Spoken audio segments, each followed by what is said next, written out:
In the annals of human thought, certain names emerge not as mere scholars or writers, but as architects of consciousness itself. Albert Camus stands among these rare illuminators, a philosopher-novelist who dared to stare directly into the void of meaninglessness and found there not despair, but a fierce and brilliant light. He was a prophet of lucidity in an age of illusions, a cartographer who mapped the precise geography of human absurdity, and yet, remarkably, a teacher of joy. Imagine, if you will, a figure standing at the edge of a great precipice. Below stretches an infinite darkness, the absence of inherent meaning, the silence of an indifferent universe, the certainty of death. Most would turn away. Some would jump. But Camus did neither. Instead, he planted his feet, faced the abyss, and began to describe what he saw with such clarity and beauty that others found the courage to look as well. This was his gift, the transformation of metaphysical terror into philosophical dignity. Born in the dust and sunlight of colonial Algeria in 1913, dying in a car crash in France in 1960, at the age of 46, Camus compressed into his brief life a body of work that would reshape how millions understood their existence. He was awarded the Nobel Prize for Literature in 1957, at just 44 years old, making him one of the youngest recipients ever. The Swedish Academy recognized in him something rare, a writer who could articulate the deepest philosophical questions in prose so luminous that it became literature, and literature so profound that it became philosophy. His influence ripples through our contemporary world in ways both obvious and subtle.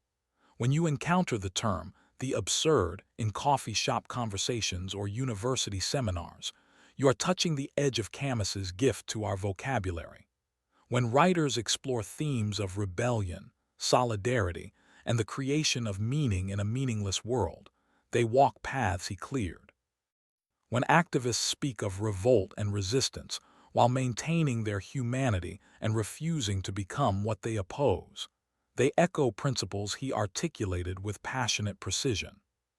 Consider the enduring power of his central image, Sisyphus, the figure from Greek mythology condemned to roll a boulder up a mountain for eternity, only to watch it roll back down again and again forever. Before Camus, Sisyphus was a symbol of futile punishment. After Camus, Sisyphus became something else entirely, an emblem of human dignity, of defiant joy, of the courage to continue creating meaning through action even when cosmic meaning is absent. One must imagine Sisyphus happy, Camus wrote, and with those words transformed despair into affirmation.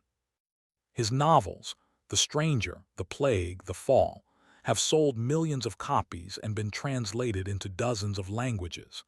They continue to find new readers with each generation because they address questions that never age. How should we live when we recognize that life has no predetermined purpose? How do we maintain our integrity in the face of violence and injustice? How do we love and create and strive when we know everything is temporary? How do we remain human in inhuman times? But Camus was more than a literary figure or academic philosopher. He was also a journalist who fought censorship, an activist who opposed totalitarianism in all its forms, a thinker who navigated the treacherous political waters of mid-20th century Europe while refusing to sacrifice his principles for ideological purity. His famous break with Jean-Paul Sartre over the question of political violence and the justification of means by ends represents one of the great intellectual ruptures of the modern era. A split not just between two men, but between two visions of how to pursue justice without abandoning humanity. What makes Camus particularly relevant to our present moment is his insistence on clear-eyed realism without cynicism. He saw through ideological illusions and false promises of salvation, whether religious, political, or philosophical. Yet he never descended into the nihilistic despair that might seem the logical consequence of such demystification. Instead, he articulated a third way, lucid acceptance of our condition combined with passionate engagement with life and fierce commitment to human solidarity. In an age where many feel overwhelmed by the apparent meaninglessness of existence, where old certainties have crumbled and new ones seem dangerously authoritarian, where climate crisis and technological disruption create existential vertigo, Camus offers something precious. A philosophy that begins with the acknowledgement of absurdity and moves through it toward affirmation. Not naive optimism, not bitter resignation, but something more difficult and more dignified. The conscious choice to create meaning, to rebel against injustice, to love what is mortal, and to find joy in the very struggle itself. The prophetic vision. Camus possessed the rare gift of seeing ahead, not through mysticism or prophecy in the traditional sense, but through radical honesty about the human condition. What he articulated in the 1940s and 1950s has proven uncannily prescient, as if he could see the psychological and philosophical challenges that would only intensify in the decades after his death. Consider first his understanding of terrorism and political violence.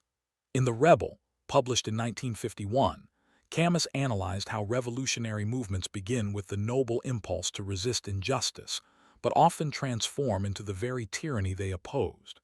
He examined how the logic of ends justify means leads inevitably to atrocity.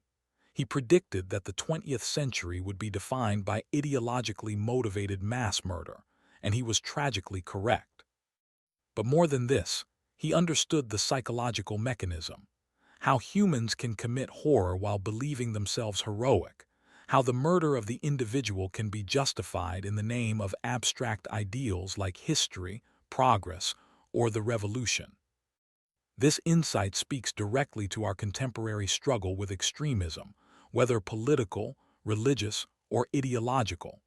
Camus saw that the terrorist and the totalitarian share a common psychology, the conviction that they possess absolute truth, that the ends justify any means, that some humans are expendable in service of a greater cause.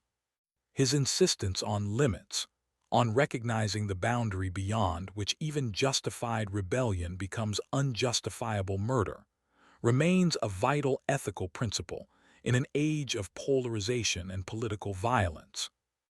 Secondly, Camus anticipated what we now call the crisis of meaning in late modernity.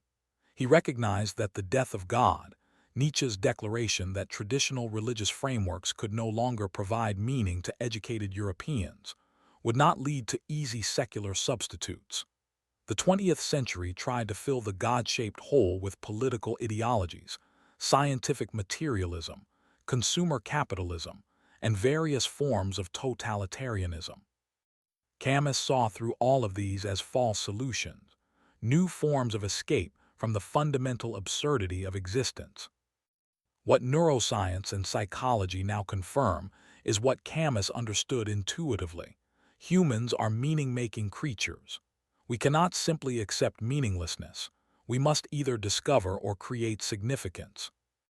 The contemporary epidemic of anxiety, depression, and what Viktor Frankl called existential vacuum represents precisely the crisis Camus diagnosed.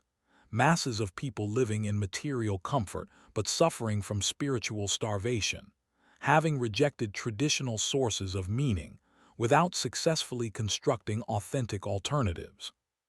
His answer, that we must consciously create meaning through engagement, rebellion against injustice, and solidarity with others, has been validated by positive psychology research showing that purpose, connection, and contribution to something beyond oneself are essential for psychological well-being.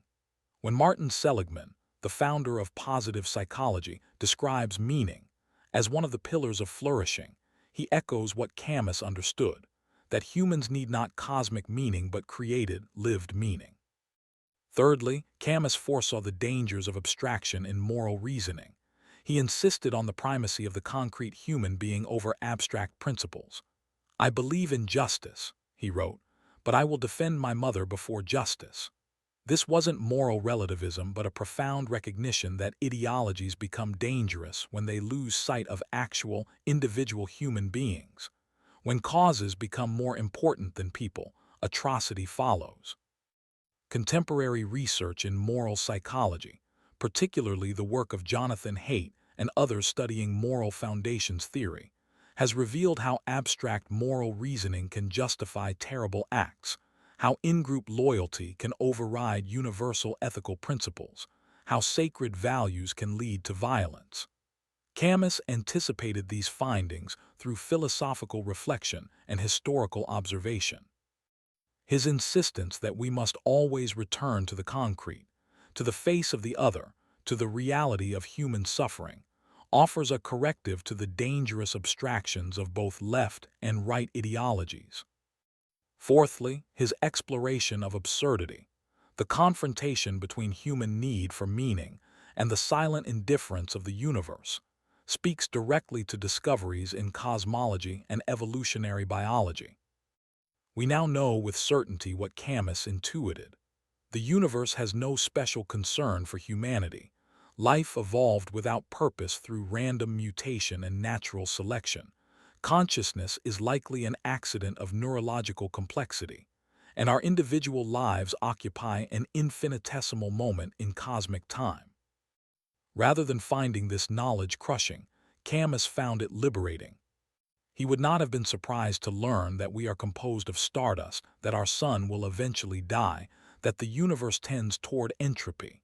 He already lived with the certainty of cosmic indifference. And yet he insisted, this was his radical move, that this very absurdity could be the foundation for authentic existence. When external meaning is absent, we are free to create our own.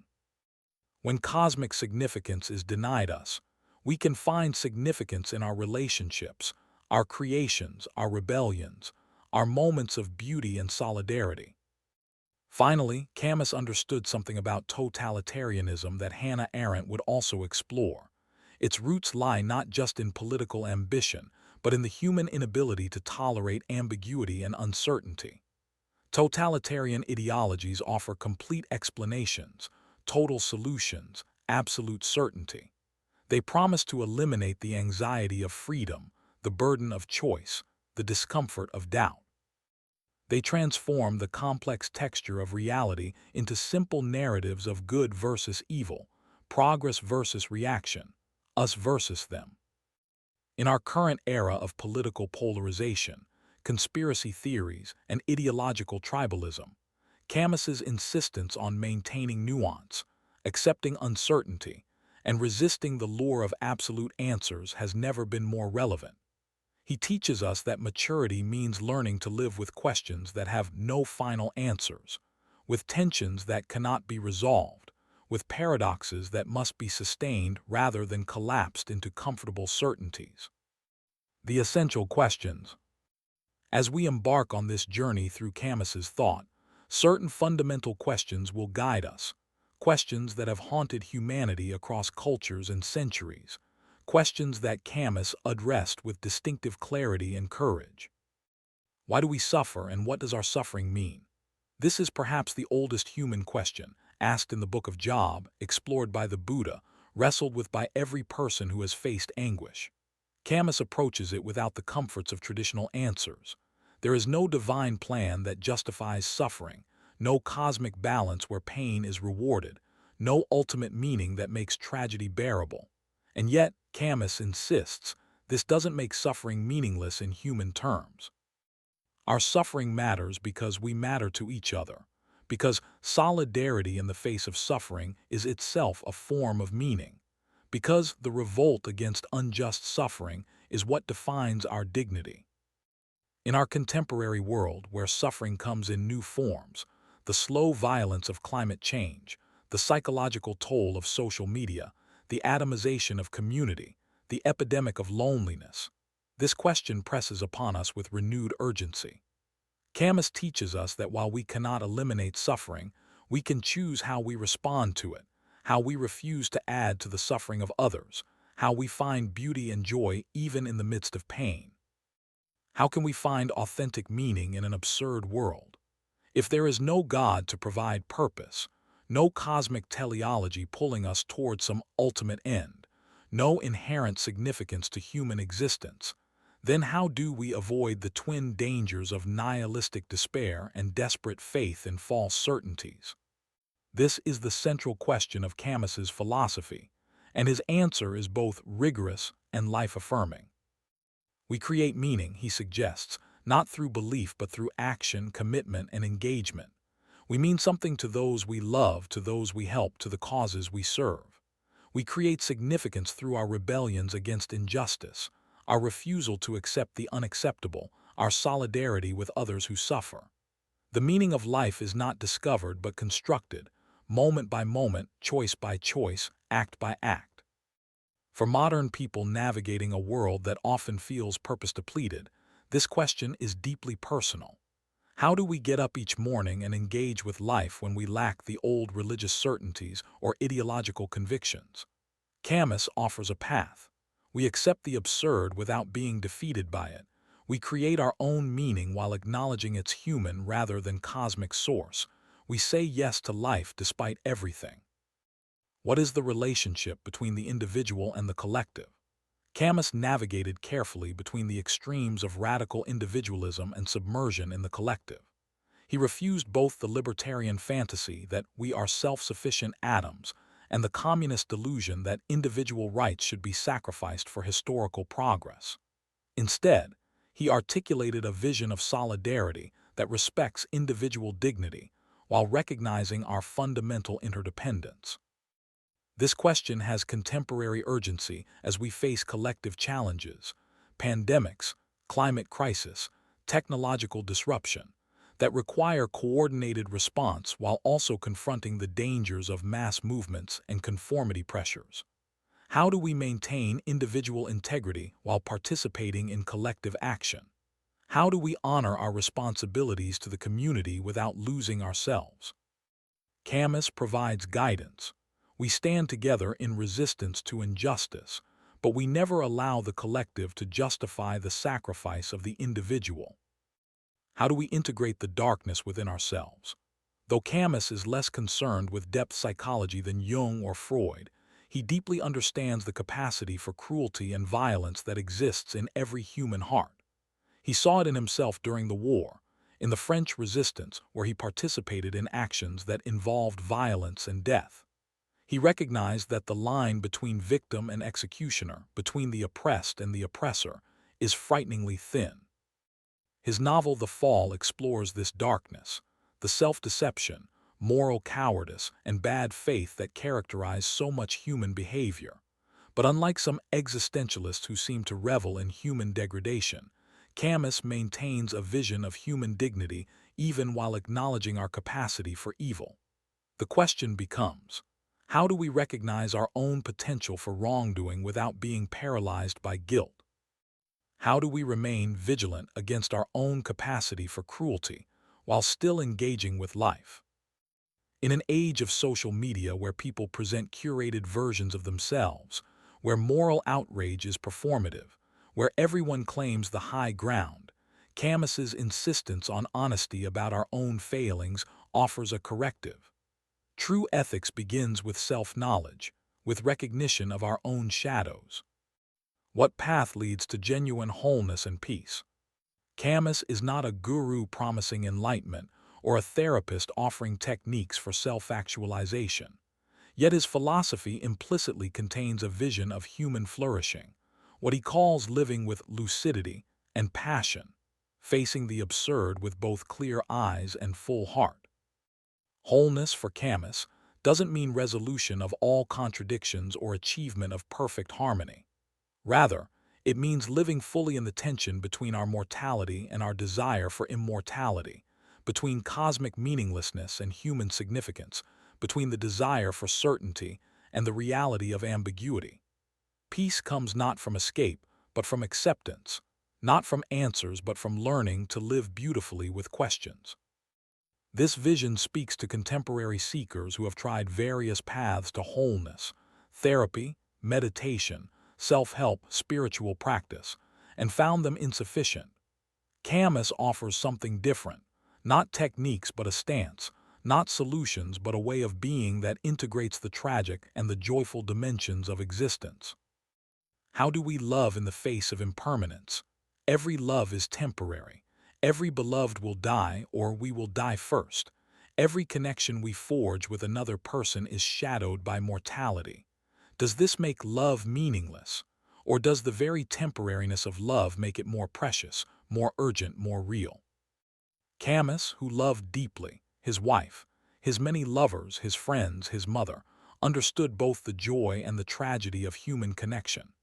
In The Plague, he explores how crisis reveals the depths of love and solidarity.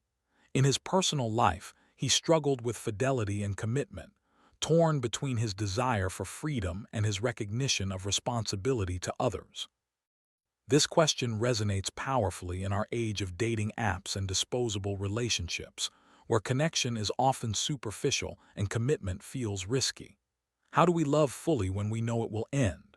How do we commit when we could always keep our options open?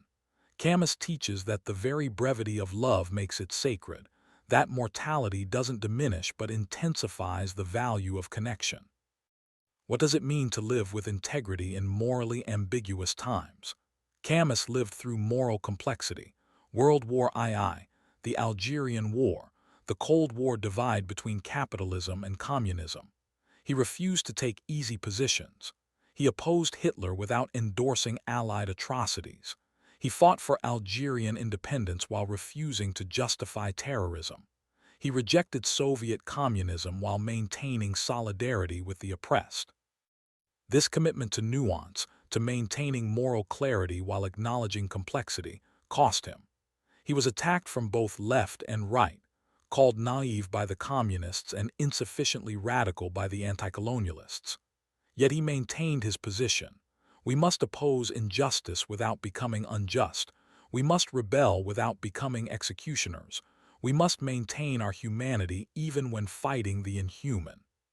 In our polarized age, where people are pressured to choose sides, where nuance is treated as weakness, where moral certainty is valorized and ambiguity condemned, Camus's example offers an alternative. The courage to remain thoughtful, to resist tribal pressures, to maintain integrity even when it leaves you standing alone. Transition to crisis.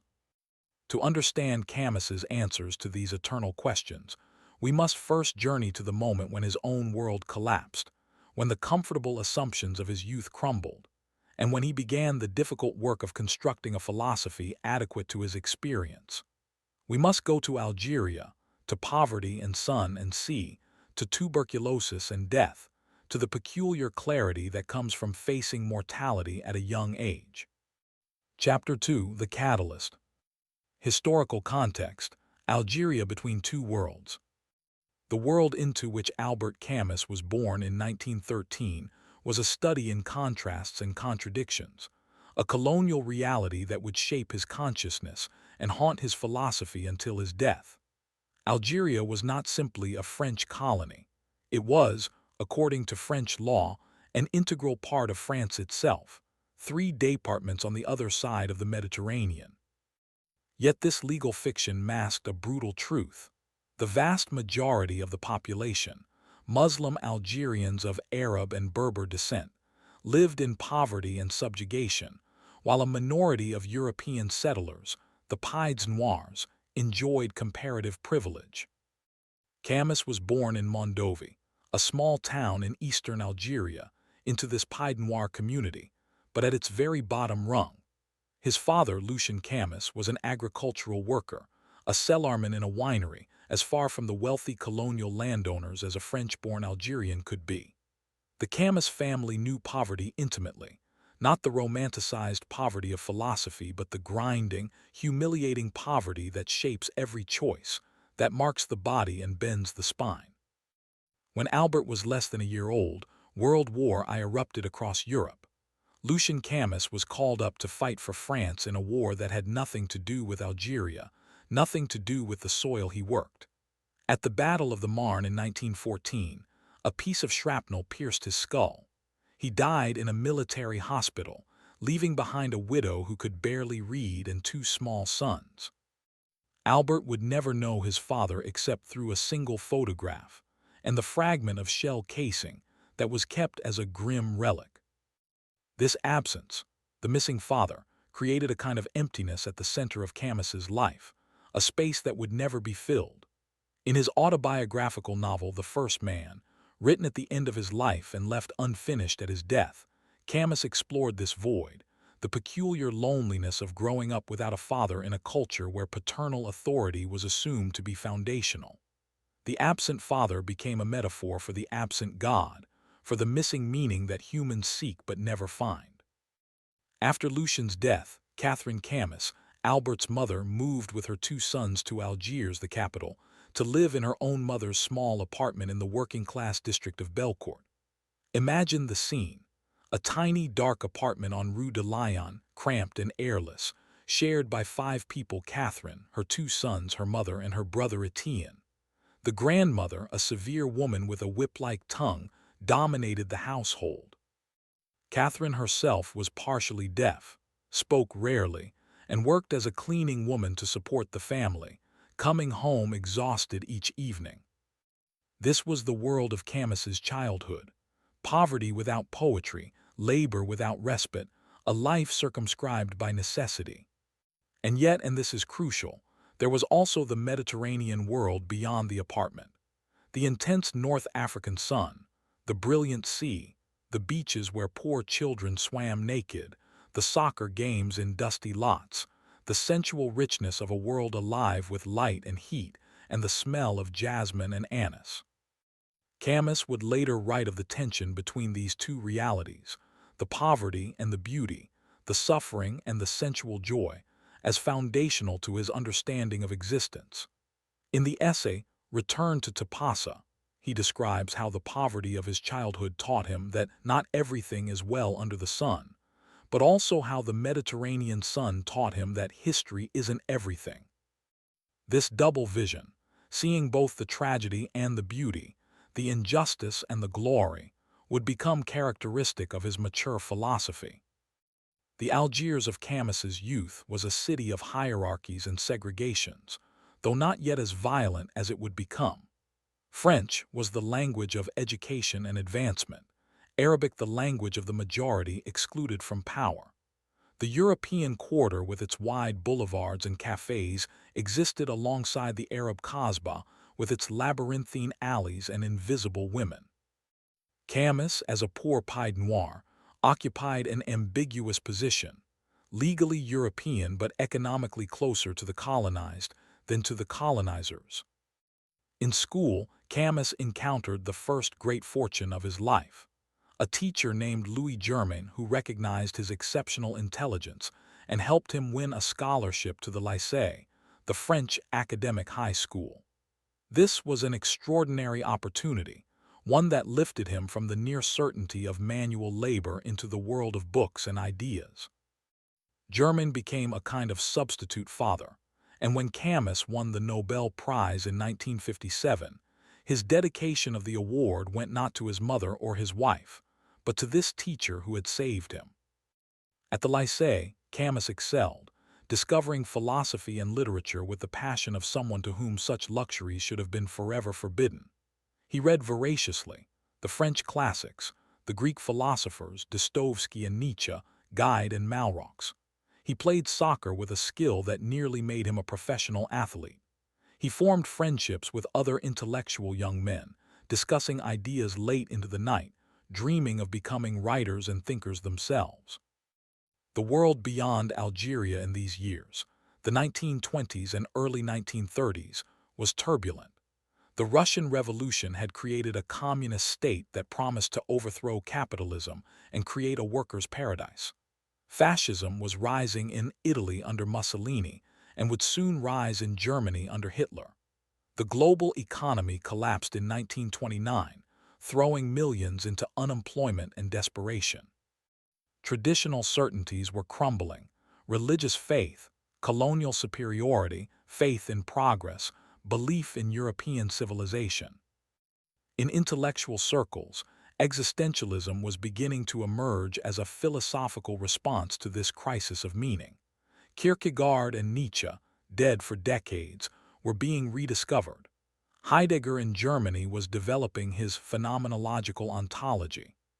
In France, writers like Malraux and Saint-Exupéry were exploring themes of authenticity, commitment, and the absurd through novels of adventure and war. Camus absorbed all of this, forming his own vision of what philosophy should be, not abstract speculation but lived wisdom, not academic game-playing but serious reckoning with existence. He was drawn to the pre-Socratic Greeks, to Nietzsche's passionate critique of Christianity, to Dostoevsky's exploration of suffering and rebellion. He began to write essays, plays, early attempts at fiction, trying to articulate his own experience of poverty and beauty, meaninglessness and joy. The shattering, tuberculosis, and the encounter with death. But the true catalyst of Camus's philosophy, the shattering experience that would transform him from a bright young student into a thinker of profound depth, came in 1930 when he was 17 years old. He began coughing blood. The diagnosis was swift and devastating: tuberculosis. To understand what this meant, you must understand that tuberculosis in 1930 was often a death sentence, or at the very least a lifelong sentence of invalidism and limitation. There were no antibiotics yet. Streptomycin, the first effective treatment, wouldn't be discovered until 1943. The cure consisted of rest, fresh air, good nutrition, and luck. For many, especially the poor who couldn't afford sanatoriums and special diets, tuberculosis meant a slow, suffocating death as the lungs progressively failed. Camus was sent to a clinic in the mountains above Algiers, a place called Mustafa. There he lay in bed for months, watching the sunlight move across the walls, coughing blood into handkerchiefs, feeling his body betrayed by invisible bacteria. He was surrounded by other young people also marked by death, some cheerful with desperate gaiety, others sinking into depression and resignation. Imagine the psychological impact.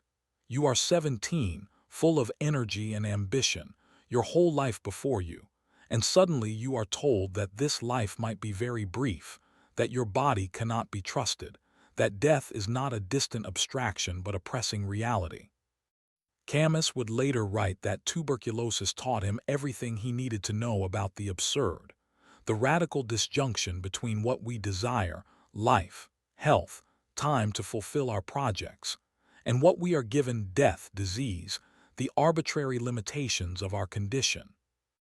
In those months of enforced stillness, Camus underwent what we might call a dark night of the soul, though without the religious framework that usually accompanies that phrase. He faced the fundamental meaninglessness of existence stripped of all comforting illusions. If he could die at any moment, what was the point of anything? If death is certain and life is brief, why struggle? Why love? Why create? He did not find answers in religion. Though raised nominally Catholic, Camus had no faith in God or afterlife. The universe seemed to him indifferent to human suffering. There was no divine plan that made his illness meaningful, no heavenly reward that would compensate for earthly pain. He was simply a body being consumed by bacteria, a temporary configuration of matter returning to chaos. But here is where Camus made his crucial move, the insight that would define his entire philosophy. He refused despair. Facing meaninglessness and death, he chose not suicide or resignation but a kind of defiant affirmation. If life has no inherent meaning, then I will create meaning. If death is certain, then I will make my brief time matter. If the universe is indifferent, then I will not be indifferent. I will care, I will love, I will fight for what I believe is right. This was not optimism in any conventional sense. Camus never believed things would work out, never had faith in happy endings, never trusted in progress or providence, but neither did he succumb to nihilism. Instead, he articulated what we might call tragic affirmation, saying yes to life despite its absurdity, embracing existence even while recognizing its ultimate futility. During his convalescence, Camus read intensively, including a book that would profoundly influence him, The World as Will and Representation by Arthur Schopenhauer.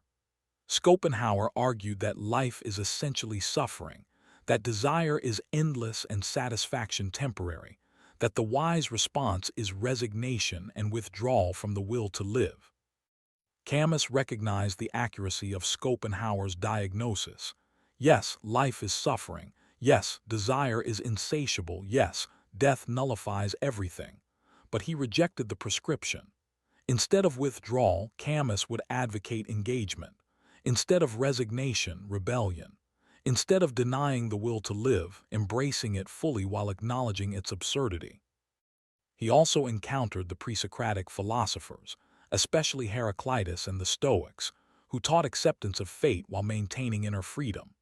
He read Nietzsche's celebration of life even in the face of eternal recurrence, the idea that if you had to live the same life over and over forever, would you embrace it or despair?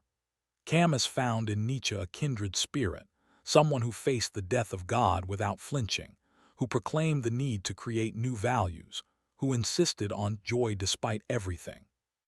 The transformation, from illness to philosophy. Camus slowly recovered, though he would never be fully healthy again. Tuberculosis would recur throughout his life, sending him back to bed for weeks or months at a time, always reminding him of his mortality. He would be rejected from military service because of his damaged lungs. He would have to live carefully, avoiding cold and damp, taking care of his fragile body. The disease marked him permanently, and perhaps this was necessary. It kept the awareness of death always present, prevented him from forgetting the fundamental absurdity he had glimpsed. Returning to the world of the living, Camus threw himself into experience with the passion of someone who knows time is limited. He began a complicated love affair with Simone Hiei, a beautiful, troubled woman addicted to morphine. He joined the Communist Party, drawn by its promise to fight poverty and injustice, though he would later leave in disillusionment. He worked various jobs, selling car parts, giving private lessons, working for a maritime shipping company, all while continuing his studies and beginning to write seriously. In 1936, he published his first collection of essays, The Wrong Side and the Right Side, exploring themes of poverty, mortality, and the Mediterranean sensibility. The writing was lyrical, personal, philosophical, not academic philosophy but lived wisdom, reflections on what it means to be human in an indifferent universe. In one essay, Between Yes and No, he describes visiting his silent, nearly illiterate mother, feeling the gulf between them while also recognizing a kind of wisdom in her silence, her patient endurance, her lack of illusions. He was developing his distinctive style, clear, precise prose with sudden lyrical flights, concrete descriptions opening onto philosophical depths, a refusal to separate thought from feeling. He wanted to write philosophy that was also literature, novels that were also philosophy, a unified expression of his vision of existence. In 1937, Camus published his first novel, A Happy Death, though it would not be published in France until after his own death. This early work, crude in places but already showing his genius, tells the story of Meursault, a name he would reuse in The Stranger, a young man who murders a rich invalid to steal his money and buy freedom, then dies of tuberculosis. The novel explores whether happiness is possible for someone who knows life is meaningless, whether murder can be justified by the desire for a fuller life, whether consciousness itself is more a curse than a blessing. He was also writing plays, Caligula, about the Roman emperor who goes mad after realizing that men die and are not happy, and The Misunderstanding, about a mother and daughter who unknowingly murder their own son and brother. These plays explored the themes that would occupy him for the rest of his life: the collision between human desire for meaning and the universe's silence, the danger of treating people as means rather than ends, the catastrophic consequences of living without limits or morality. By the late 1930s, Camus had formulated the basic framework of his philosophy of the absurd. He outlined a three-part project. First, an exploration of the absurd itself, which would become the myth of Sisyphus and the stranger. Second, an examination of rebellion as the appropriate response to the absurd, which would become the rebel and the plague. Third, an investigation of love and limits, which remained incomplete at his death, though the first man gestures toward it. But before he could fully develop these ideas, history intervened in the form of World War II. In 1939, Hitler invaded Poland, and Europe plunged into catastrophe. Camus, rejected from military service due to his tuberculosis, nonetheless found himself drawn into the maelstrom. He moved to Paris in 1940, working as a journalist, and eventually joined the French resistance, editing an underground newspaper called Combat. The war years would test and refine his philosophy. He had theorized about absurdity and rebellion in the abstract. Now he lived it. He participated in acts of resistance that involved deception, sabotage, and violence. He saw friends arrested, tortured, executed. He witnessed the moral collapse of France under the occupation, the collaboration of many with Nazi rule, the revelation of how easily civilization could revert to barbarism. And yet, paradoxically, the war also revealed human nobility, the courage of those who resisted, the solidarity of those who helped each other survive, the willingness of some to sacrifice themselves for others. In Letters to a German Friend, essays Camus wrote during the war, he articulates the distinction between the Nazi worldview, which accepts that life is meaningless and therefore embraces power as the only value, and his own, which accepts that life is meaningless and therefore chooses justice, solidarity, and humanity as self-created values. By 1942, Camus had completed the first part of his philosophical project. The Stranger was published that year, a novel about a man who kills another man for no clear reason, is tried and condemned to death, and in his final days achieves a strange clarity and acceptance. The book was immediately recognized as a masterpiece, a perfect embodiment of existentialist themes in fictional form. A few months later, The Myth of Sisyphus appeared, a philosophical essay explicitly addressing the question of suicide. If life is absurd, why not end it? And answering that the absurd paradoxically creates an obligation to live, to maintain consciousness, to rebel. These works established Camus, at just 29 years old, as one of the most important thinkers of his generation. He had articulated something that millions felt but couldn't express: the sense that traditional sources of meaning had failed, that we live in a universe without inherent purpose, and yet that life demands to be lived with passion and integrity. The transformation was complete. The boy from Belcourt who had coughed blood at 17 had become a philosopher who could stare into the abyss and not blink, who could acknowledge meaninglessness without despair, who could face death without seeking false comfort. He had been shattered by illness and reforged by thought into something new, a lucid rebel, a clear-eyed affirmer, a teacher of how to be human in an inhuman world. Chapter 3: The Core Framework. Defining the System, the Philosophy of the Absurd. At the heart of Camus's thought lies a single, revolutionary concept: the absurd. To understand Camus, you must understand this term not as he encountered it in colloquial use, meaning merely ridiculous or silly, but as a precise philosophical category describing the fundamental condition of human existence. The absurd for Camus is not a property of the world alone, nor of humans alone, but of the confrontation between the two. It arises from what he calls the divorce between human consciousness and the universe. Let me explain this carefully, for it is the foundation of everything that follows. Humans are meaning-seeking creatures. We cannot help but ask why. Why do we exist? Why do we suffer? Why do things happen as they do? We crave explanations, purposes, significance. Our minds naturally construct narratives, seek patterns, demand reasons. We want our lives to matter, to count for something, to participate in some larger meaning. The universe, by contrast, is silent. It offers no explanations. Stars explode, species evolve, people are born and die, and none of it means anything beyond itself. There is no cosmic purpose, no divine plan, no teleological direction to history. The universe simply is, indifferent to our questions, deaf to our demands for meaning. The absurd is the collision between these two realities, between human need for meaning and the universe's meaninglessness, between our desire for eternal significance and our mortality, between our rational demand for coherence and the irrational chaos of existence. As Camus writes in The Myth of Sisyphus, the absurd is born of this confrontation between the human need and the unreasonable silence of the world. Imagine standing on a beach at night, looking up at the stars. You feel a surge of wonder, of connection to something vast and meaningful.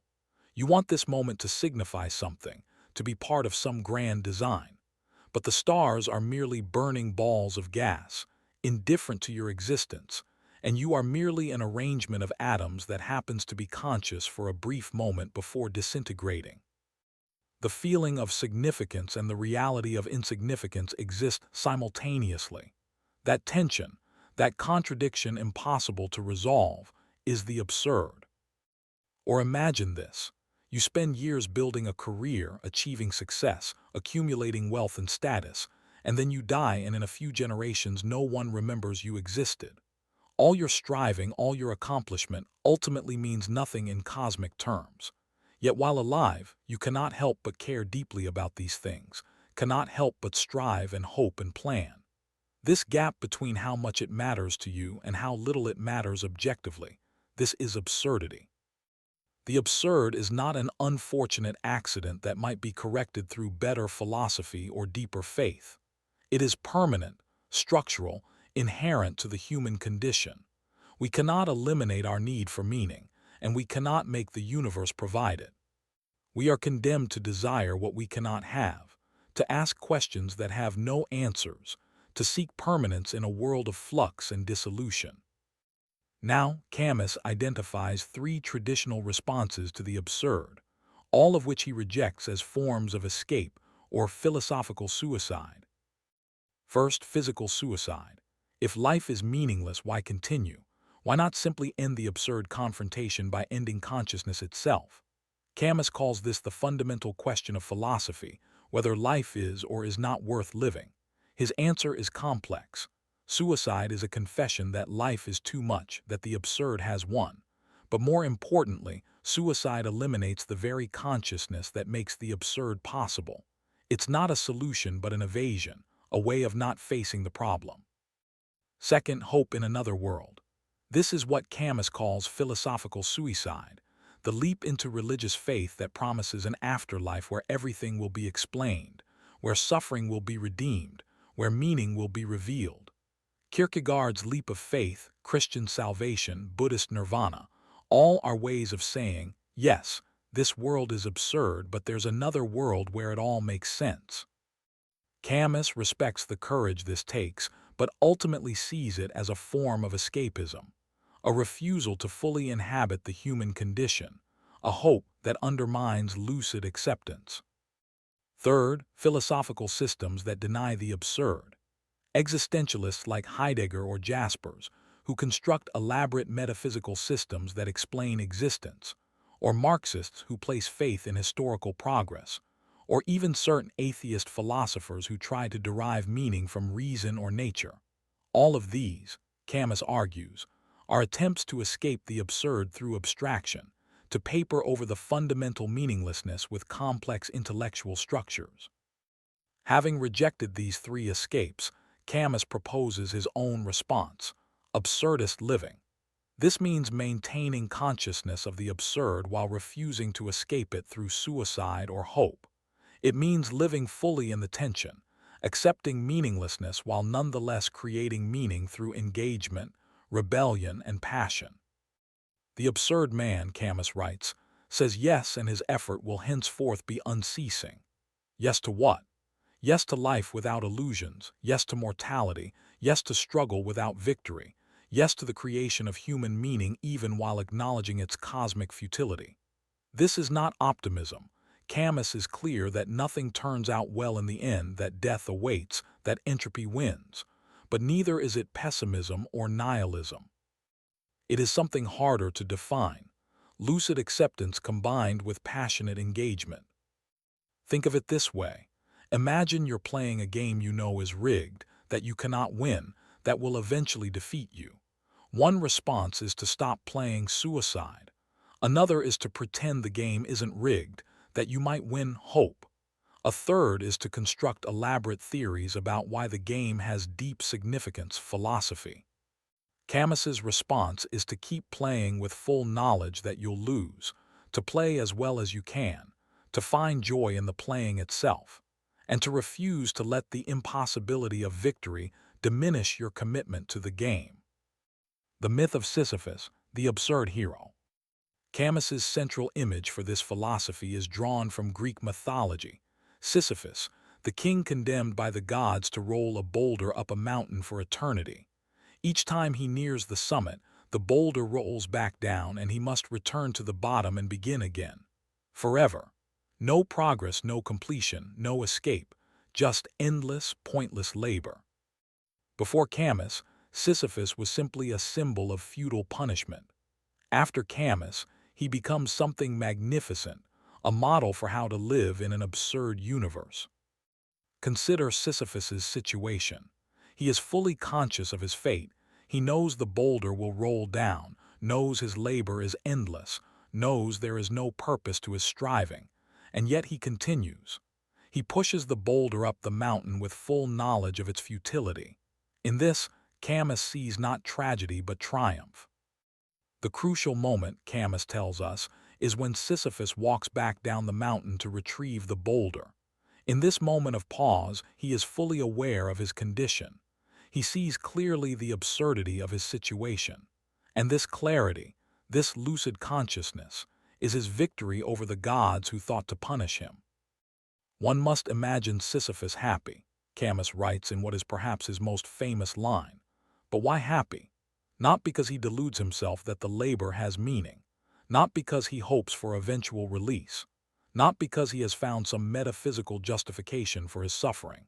He is happy because he has achieved lucidity about his condition, because he fully inhabits his existence, because he has transformed punishment into purpose through the sheer act of acceptance and continuation. Sisyphus is happy because his fate belongs to him. The gods gave him the punishment, but he owns the response. They cannot touch his interior freedom, his consciousness, his decision to continue. In choosing to push the boulder, he transforms passive suffering into active affirmation. The labor becomes his labor, not something imposed but something chosen in the face of its futility. This image resonates across centuries because it captures something essential about human life. Are we not all pushing boulders up mountains? We work jobs that must be done again tomorrow. We clean houses that will become dirty again. We cook meals that will be eaten and forgotten. We raise children who will face their own struggles. We create art that will eventually be lost. We build civilizations that will crumble. Everything we do is temporary, and yet we do it anyway. The difference Camus points to is consciousness. Animals push their boulders without awareness. They cannot step back and see the absurdity of their condition, but humans can, and this consciousness is both our curse and our redemption. It's a curse because it makes us aware of meaninglessness. It's a redemption because awareness itself is a form of transcendence, a way of rising above mere reaction into the realm of choice and dignity. Think about your own life for a moment. You wake each morning, perform your routines, engage in your work and relationships, pursue your goals and pleasures, and then you sleep, only to wake and do it again. If you step back far enough, all of it can seem absurd. Repetitive patterns without ultimate purpose, striving without final achievement, meaning that you create but that has no cosmic validation. And yet you continue, and probably you find moments of genuine joy, satisfaction, connection. You are Sisyphus, and perhaps without knowing it, you have been practicing what Camus preaches. The stranger, absurdity embodied. While the myth of Sisyphus presents the philosophy of the absurd in essay form, the stranger, l'étranger in French, presents it in narrative form through the character of Morceau. This novel, which opens with one of the most famous lines in literature, "Mother died today," or maybe yesterday, I don't know, follows a man who seems emotionally disconnected from life, who doesn't play the social games expected of him, who lives in pure immediacy without seeking meaning beyond the moment. Morceau is a shipping clerk in Algiers. When his mother dies in an old age home, He attends the funeral but doesn't cry, doesn't show expected signs of grief, returns to Algiers and goes swimming and to the movies with a girl. A few days later, he gets involved in a complicated situation involving his neighbor Raymond and an Arab man, and on a blazingly hot day on the beach, for no clear reason, Marceau shoots and kills this Arab man. The shooting is the center of the novel, and it's crucial to understand how Camus presents it. Marceau doesn't shoot out of hatred or revenge or self-defense exactly. He shoots because of the sun, the overwhelming, oppressive North African sun beating down, making him dizzy and uncomfortable, and the reflection of light off the Arab's knife triggers something in him. He shoots once, then after a pause, he shoots 4 more times. When asked later why he shot those additional 4 times, he can give no explanation. The second half of the novel follows Marceau's trial. But the trial isn't really about the murder. It's about Marceau's character, his failure to cry at his mother's funeral, his relationship with Marie, his general attitude toward life. The prosecutor paints him as a moral monster, a man without human feeling, a danger to society not because he killed but because he doesn't feel guilty, doesn't repent, doesn't seek redemption or forgiveness. Marceau is convicted and sentenced to death. In prison, awaiting execution, he spends his time trying to find a way to escape the guillotine, thinking about legal appeals, imagining reforms to the death penalty. But gradually he comes to accept his fate. A priest visits, trying to get him to embrace God, to confess, to seek salvation. Marceau explodes in anger, rejecting all of it, insisting on the meaninglessness of existence, the equality of all lives that end in death, the absurdity of hope. And then, in the final pages, something happens. Having rejected the priest and all consoling illusions, Marceau opens himself to the benign indifference of the universe. He realizes that he has been happy, that life has been worth living exactly as it was, that he would choose it all again, even knowing it ends with execution. He hopes that at his execution there will be a crowd of spectators greeting him with cries of hatred. This would confirm his separateness, his refusal to participate in society's comforting fictions. Marceau is an absurd hero because he refuses meaning. He won't pretend to feel what he doesn't feel. He won't perform emotions for social approval. He won't seek higher justification for his actions. He lives in pure immediacy, swimming, drinking coffee, making love, feeling the sun, without constructing narratives about purpose or significance. The world finds him monstrous precisely because he's honest about the meaninglessness that others work hard to disguise. The title The Stranger, or The Outsider in some translations, captures this perfectly. Marceau is a stranger to the social world of meaning-making and moral narratives. He's an outsider to the human project of creating significance through stories, emotions, and values. He lives the absurd nakedly, without the protective clothing of illusion. But notice, Camus doesn't present Marceau as a model to imitate. The novel is more complex than that. Marceau's radical honesty has a cost. He kills a man, he fails to connect deeply with others, he lives in a kind of emotional numbness. He represents one possible response to the absurd, radical acceptance of meaninglessness, but not necessarily the best response.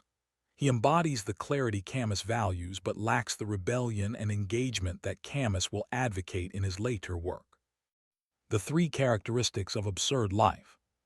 In the myth of Sisyphus, Camus identifies 3 consequences that follow from accepting the absurd without escaping it: revolt, freedom, and passion. Revolt is the first and most fundamental response. To live absurdly means to revolt, not against any particular injustice or oppressor, but against the human condition itself, against the fact of meaninglessness, against death and limitation. This revolt is not political necessarily, though it can be, and it's certainly not violent necessarily. It's existential, a refusal to accept, a constant bearing witness to the absurd, a determination to remain conscious and engaged despite everything. Think of revolt as the opposite of resignation. When someone says that's just how things are, or there's no point in trying, or we should accept our lot, they're giving up the revolt. When someone continues to create, to love, to struggle, to question, knowing full well that it's ultimately futile, that's revolt. It's a metaphysical rebellion, a no hurled at the universe's silence, a refusal to be quietly crushed. Camus writes, "The absurd man can only drain everything to the bitter end and deplete himself. The absurd is his extreme tension, which he maintains constantly by solitary effort. Revolt requires effort, constant effort, because everything pulls us toward either despair or hope, toward either giving up or escaping into illusion. To maintain the tension of absurdist living, to remain conscious without being paralyzed, engaged without being deluded, requires daily, hourly revolt against both nihilism and faith. Freedom is the second characteristic, because nothing has inherent meaning, because there's no cosmic purpose to fulfill, because we're not actors in a divine drama, we are radically free. Our actions don't matter in any ultimate sense, which means we can choose them without the weight of metaphysical significance. We're free from having to serve God or history or progress or any other capital letter abstraction. But this freedom is terrifying. It's what Sartre called dizziness or vertigo, the realization that you must choose without guidelines, that you're responsible for creating your own values, that there's no script to follow. Most people run from this freedom into various forms of servitude, following rules, obeying authorities, conforming to expectations, because freedom is a burden too heavy to bear. The absurd man embraces this freedom. He recognizes that he's not free from the human condition, he will die, he needs food and shelter, he's subject to causal laws, but he is free in how he responds to it, how he creates meaning within it, what values he chooses to live by. This freedom doesn't mean license to do whatever you want. Camus is clear that the absurd doesn't justify cruelty or selfishness. Rather, it means the awesome responsibility of self-creation, of becoming who you choose to be without external validation or justification. Consider what this means practically. You work at a job that feels meaningless. Traditional responses might be, God has a plan, so this must have purpose. Hope or work is absurd, so I'll just go through the motions, resignation, or I'll distract myself and avoid thinking about it, escapism. The absurdist response is different. Yes, this work has no cosmic meaning. I'm free to choose how I relate to it. I can find human meaning in doing it well, in the relationships it involves, in what it allows me to create or provide for others. Or I can choose different work. But either way, I remain conscious of the absurdity while fully engaging. Passion is the third characteristic, and perhaps the most surprising. One might think that recognizing meaninglessness would lead to apathy or detachment. Why care about anything if it's all futile? Why feel deeply if feelings have no cosmic importance? But Camus argues the opposite. Because everything is temporary and meaningless in cosmic terms, we should feel more intensely, not less.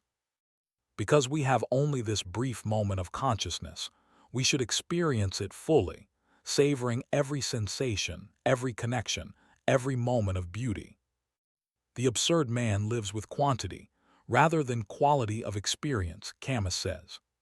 Without hope for eternal life or belief in ultimate purpose, he focuses intensely on the present moment, on accumulating experiences, on feeling everything life offers. He doesn't judge experiences by whether they contribute to some larger goal. He values them for themselves, for the consciousness they involve, for their immediacy. Think of Meursault swimming in the sea, feeling the water on his skin, the sun on his face. He's not swimming to accomplish something or become someone.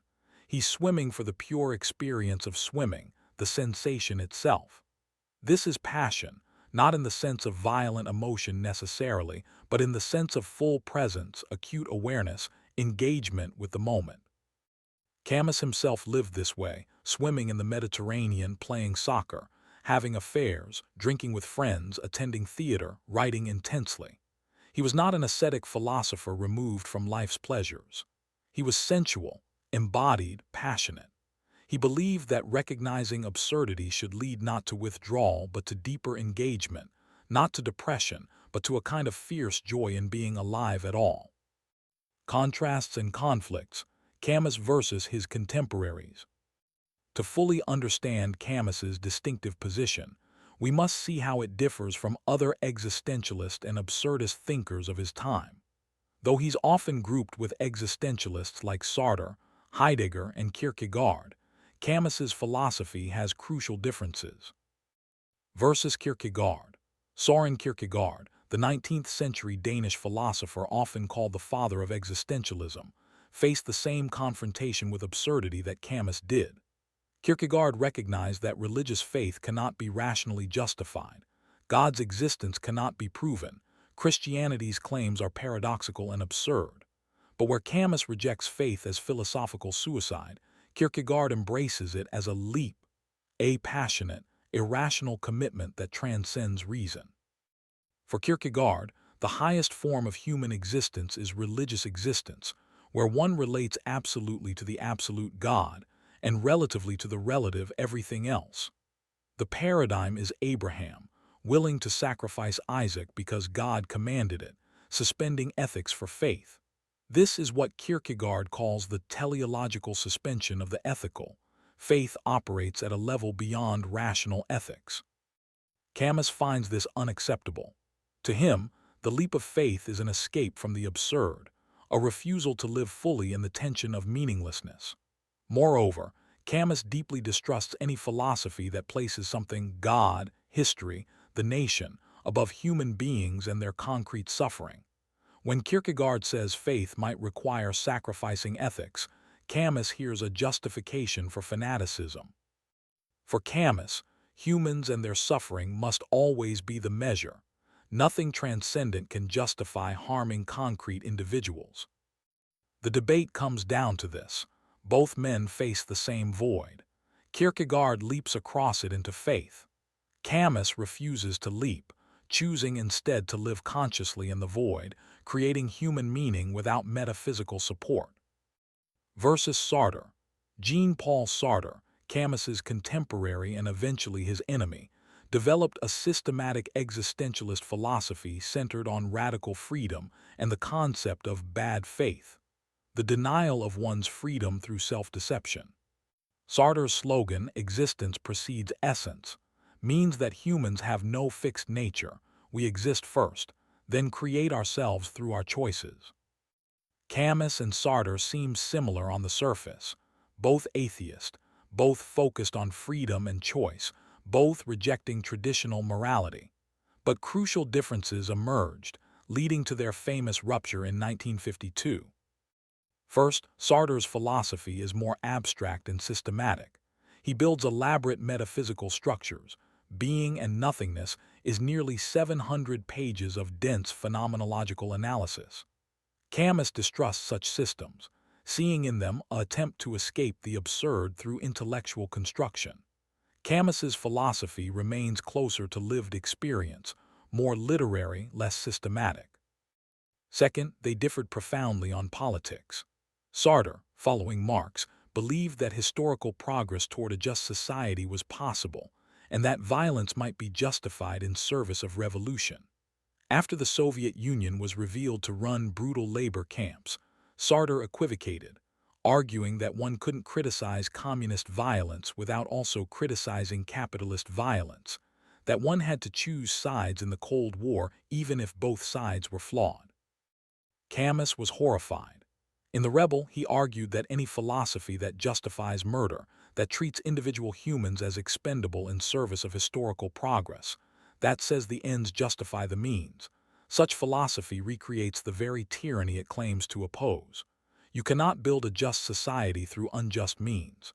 You cannot achieve freedom through terror. Violence, even revolutionary violence, must have limits, must respect the inherent dignity of even one's enemies. The break between them became public and bitter.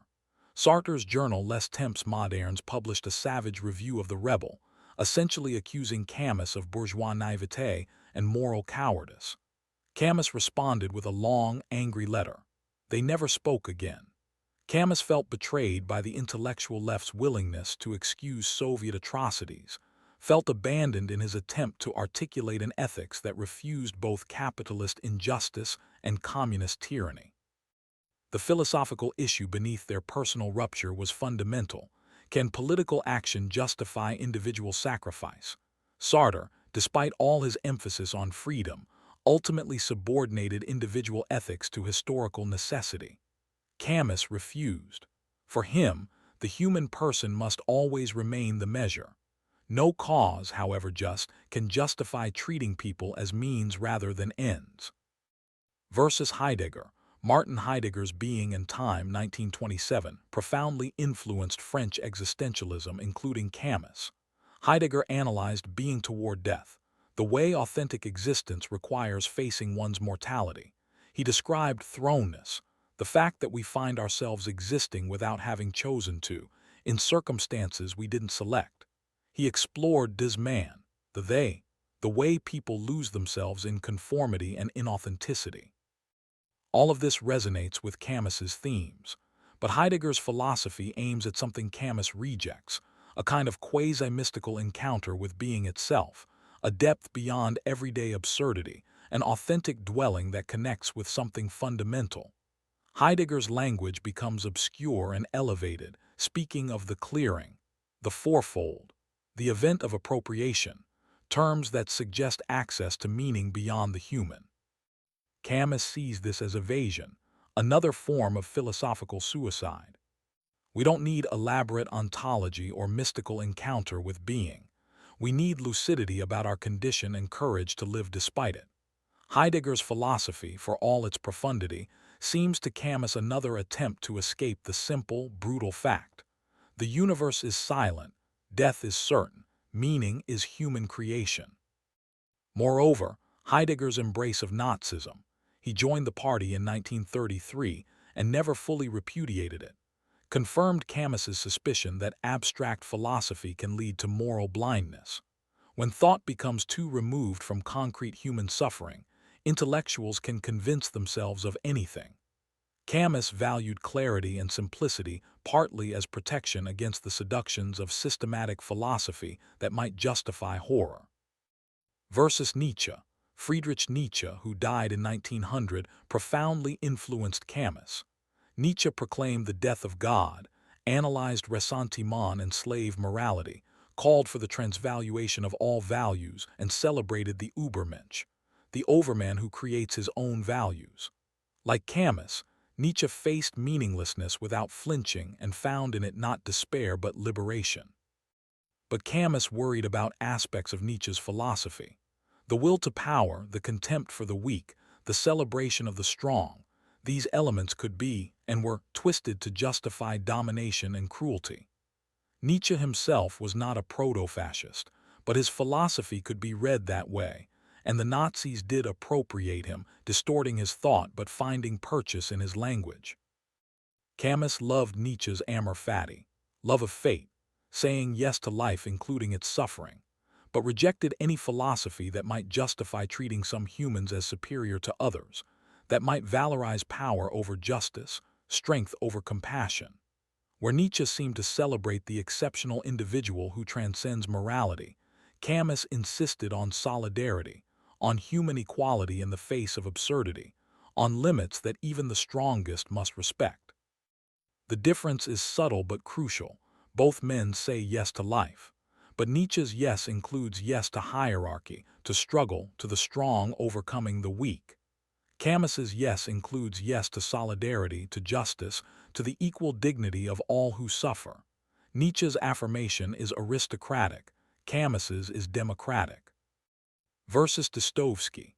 Camus deeply admired Fyodor Dostoevsky, the Russian novelist who explored the psychological and philosophical consequences of a world without God. In novels like The Brothers Karamazov and Crime and Punishment, Dostoevsky asked, "If God doesn't exist, is everything permitted? If there's no divine law, can we justify murder? If life has no meaning, why not suicide?" Ivan Karamazov, one of Dostoevsky's characters, articulates a position close to Camus's. He respectfully returns his ticket to God, refusing to accept a world where children suffer. Better a universe without God than a God who permits such horrors. But Ivan descends into madness, unable to bear the implications of his atheism. Camus learned from Dostoevsky but refused his conclusion. Dostoevsky ultimately returned to faith. His novels are structured to show that without God, humans collapse into nihilism and violence, that only Christian love can save us. Camus rejected this. We can live without God, he insisted, without becoming monsters. We can construct ethics without divine command. We can love without religious justification. Where Dostoevsky saw the choice as faith or nihilism, Camus saw a third way: lucid acceptance of absurdity combined with ethical commitment and human solidarity. We don't need God to know that causing suffering is wrong, that solidarity is valuable, that love is precious. These are human values, created by humans for humans, and no less real for lacking cosmic validation. Chapter 4. Deep Dives into Sub-Theories. Section A. The Shadow and Human Violence, the Rebel. Having established the philosophy of the absurd in his early work, Camus turned to what he called the cycle of revolt in the late 1940s. If the myth of Sisyphus asked, "Should I kill myself?" The question of the rebel, 1951, is, "Should I kill others?" If absurdity creates an obligation to continue living, what does it say about taking another's life? If nothing has meaning, what limits exist on action? If all values are human creations, what prevents descent into violence and tyranny? The Rebel Elham Revolt in French is Camus's longest and most complex philosophical work, a study of revolution, rebellion, and the history of political violence. It traces how metaphysical rebellion, the individual's revolt against the absurd condition, becomes transformed into political rebellion, and then, tragically, into terror and totalitarianism. Camus begins with a crucial distinction: rebellion versus revolution. Rebellion is the spontaneous uprising of the oppressed against injustice, the instinctive no that asserts human dignity. When a slave who has endured abuse finally says, "No more," that is rebellion. It's defensive, limited, affirmative of human value. Revolution, by contrast, is the systematic attempt to completely transform society according to an ideological blueprint. It's unlimited, total, willing to sacrifice the present for the future, willing to kill in service of abstract ideals. The French Revolution, the Russian Revolution, the fascist movements, these are revolutions in Camus's sense, movements that start with rebellion against injustice but transform into engines of mass murder. How does this transformation occur? Camus provides a historical and psychological analysis. It begins with metaphysical rebellion, the rejection of God, the refusal of suffering, the demand that the world be otherwise than it is. This is legitimate, even necessary. But when metaphysical rebellion becomes politicized, when humans try to create heaven on earth, when they demand perfection rather than improvement, rebellion transforms into something monstrous. The logic runs like this: if there is no God, then we can create our own values. If we can create values, why not create a perfect society? If a perfect society is possible, then anything that prevents it is evil and must be destroyed. If the present is evil, then the future justifies any sacrifice in the present. If individuals prevent historical progress, they're expendable. Thus rebellion becomes terror, and the rebel becomes an executioner. Camus traces this pattern through 2 centuries of revolutionary thought. He examines the French Revolution, which began with Enlightenment ideals of liberty, equality, fraternity, and ended with the guillotine running day and night, killing not just aristocrats but eventually the revolutionaries themselves. He analyzes 19th century Russian nihilists who sought to destroy all existing values through assassination and terror, convinced that from the ruins a better world would emerge. He explores Marxism-Leninism, which transformed Marx's analysis of capitalism into Stalin's gulag, murdering millions in the name of historical necessity. In each case, Camus identifies the same fatal move. the subordination of present reality to future abstraction, of individual human beings to ideological systems, of ethics to historical necessity. When Robespierre says terror is nothing but justice, prompt, severe, inflexible, he reveals the transformation. Justice has become identified with killing, virtue with violence. The psychological insight here is profound. Humans can convince themselves of anything when they believe they serve a higher cause. The terrorist doesn't think he's evil. He thinks he's a hero, sacrificing himself for justice, cleansing the world of corruption. The totalitarian leader doesn't see himself as a tyrant. He sees himself as history's instrument, doing the dirty work necessary for humanity's salvation. This is what Camus calls metaphysical rebellion becoming absolute affirmation. The rebel who began by defending human dignity ends by denying it, convinced that his vision of the future justifies any present atrocity. It's a version of the problem of evil that haunted Dostoevsky. Humans become monsters not despite, but because of their ideals, not in the absence of morality, but in the name of a higher morality. Camus's examples are historical, but his analysis remains relevant. Consider contemporary terrorism, whether religious or political. The terrorist believes he serves a sacred cause, God, the revolution, the nation. He's not killing innocents, he's eliminating enemies of the truth. He's not cruel, he's admirably willing to do what others are too weak to do. The paradise he envisions, heaven, the classless society, racial purity, justifies any means. This is the logic of absolute affirmation, and it leads inevitably to mass murder. Or consider ideological fanaticism across the spectrum, the willingness to dehumanize political opponents, to justify violence against fascists or socialists or whoever represents evil. When people become so convinced of their righteousness that they forget the humanity of those they oppose, when abstract principles become more important than concrete persons, the transformation Camus describes is underway. His alternative is what he calls rebellion in the true sense, revolt that maintains limits, that never forgets the human being in front of you, that refuses to sacrifice individuals for abstractions. The rebel says no to injustice, but also no to unlimited violence. He fights oppression but won't become an oppressor. He seeks improvement but not perfection. He values the present and its imperfect humans rather than an imagined future with its hypothetical perfect society. This requires what Camus calls Mediterranean thinking, a philosophy of measure, limit, balance. Against the Northern European passion for absolute systems and total solutions, Camus proposes the Greek ideal of moderation. The sun-drenched Mediterranean world, he suggests, teaches acceptance of limits, the recognition that humans are finite, that perfection is impossible, that wisdom lies in acknowledging boundaries rather than transgressing them. In practical terms, this means accepting that injustice cannot be completely eliminated, only reduced. It means working for better conditions without demanding utopia. It means fighting specific wrongs without claiming to possess ultimate truth. It means recognizing that your opponent, however wrong, is still human and retains certain inviolable rights.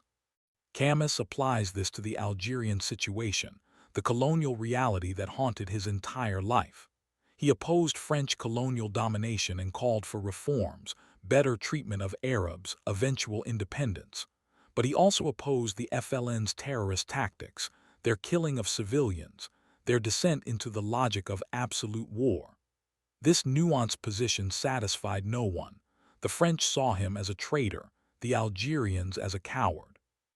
But Camus refused to simplify, refused to choose between justifying colonial oppression or justifying revolutionary terror. His famous statement during the Algerian crisis captures his position. I believe in justice, but I will defend my mother before justice. He was attacked for this, accused of placing family loyalty above principle.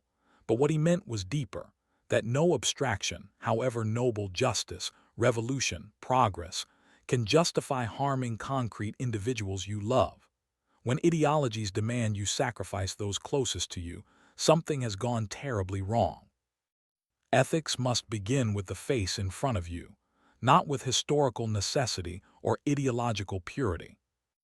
The darkness Camus explores in The Rebel is not just external, the violence of totalitarian states, but internal, the human capacity to rationalize cruelty, to murder with a good conscience, to become what we oppose. He saw this in himself during the war, when as a resistance fighter he participated in or knew about actions that involved killing. He saw it in his friends who joined the Communist Party and defended Stalin's purges. He saw it in French intellectuals who justified violence they would never commit themselves, whose hands stayed clean while they advocated bloodshed. The integration of this shadow, the recognition of our own capacity for evil, requires brutal honesty. We must acknowledge that we too, given certain circumstances, might become torturers or executioners. We must recognize that our convictions, however sincere, could lead us to atrocity. We must remain vigilant against our own righteousness, our own certainty, our own tendency to dehumanize those we oppose.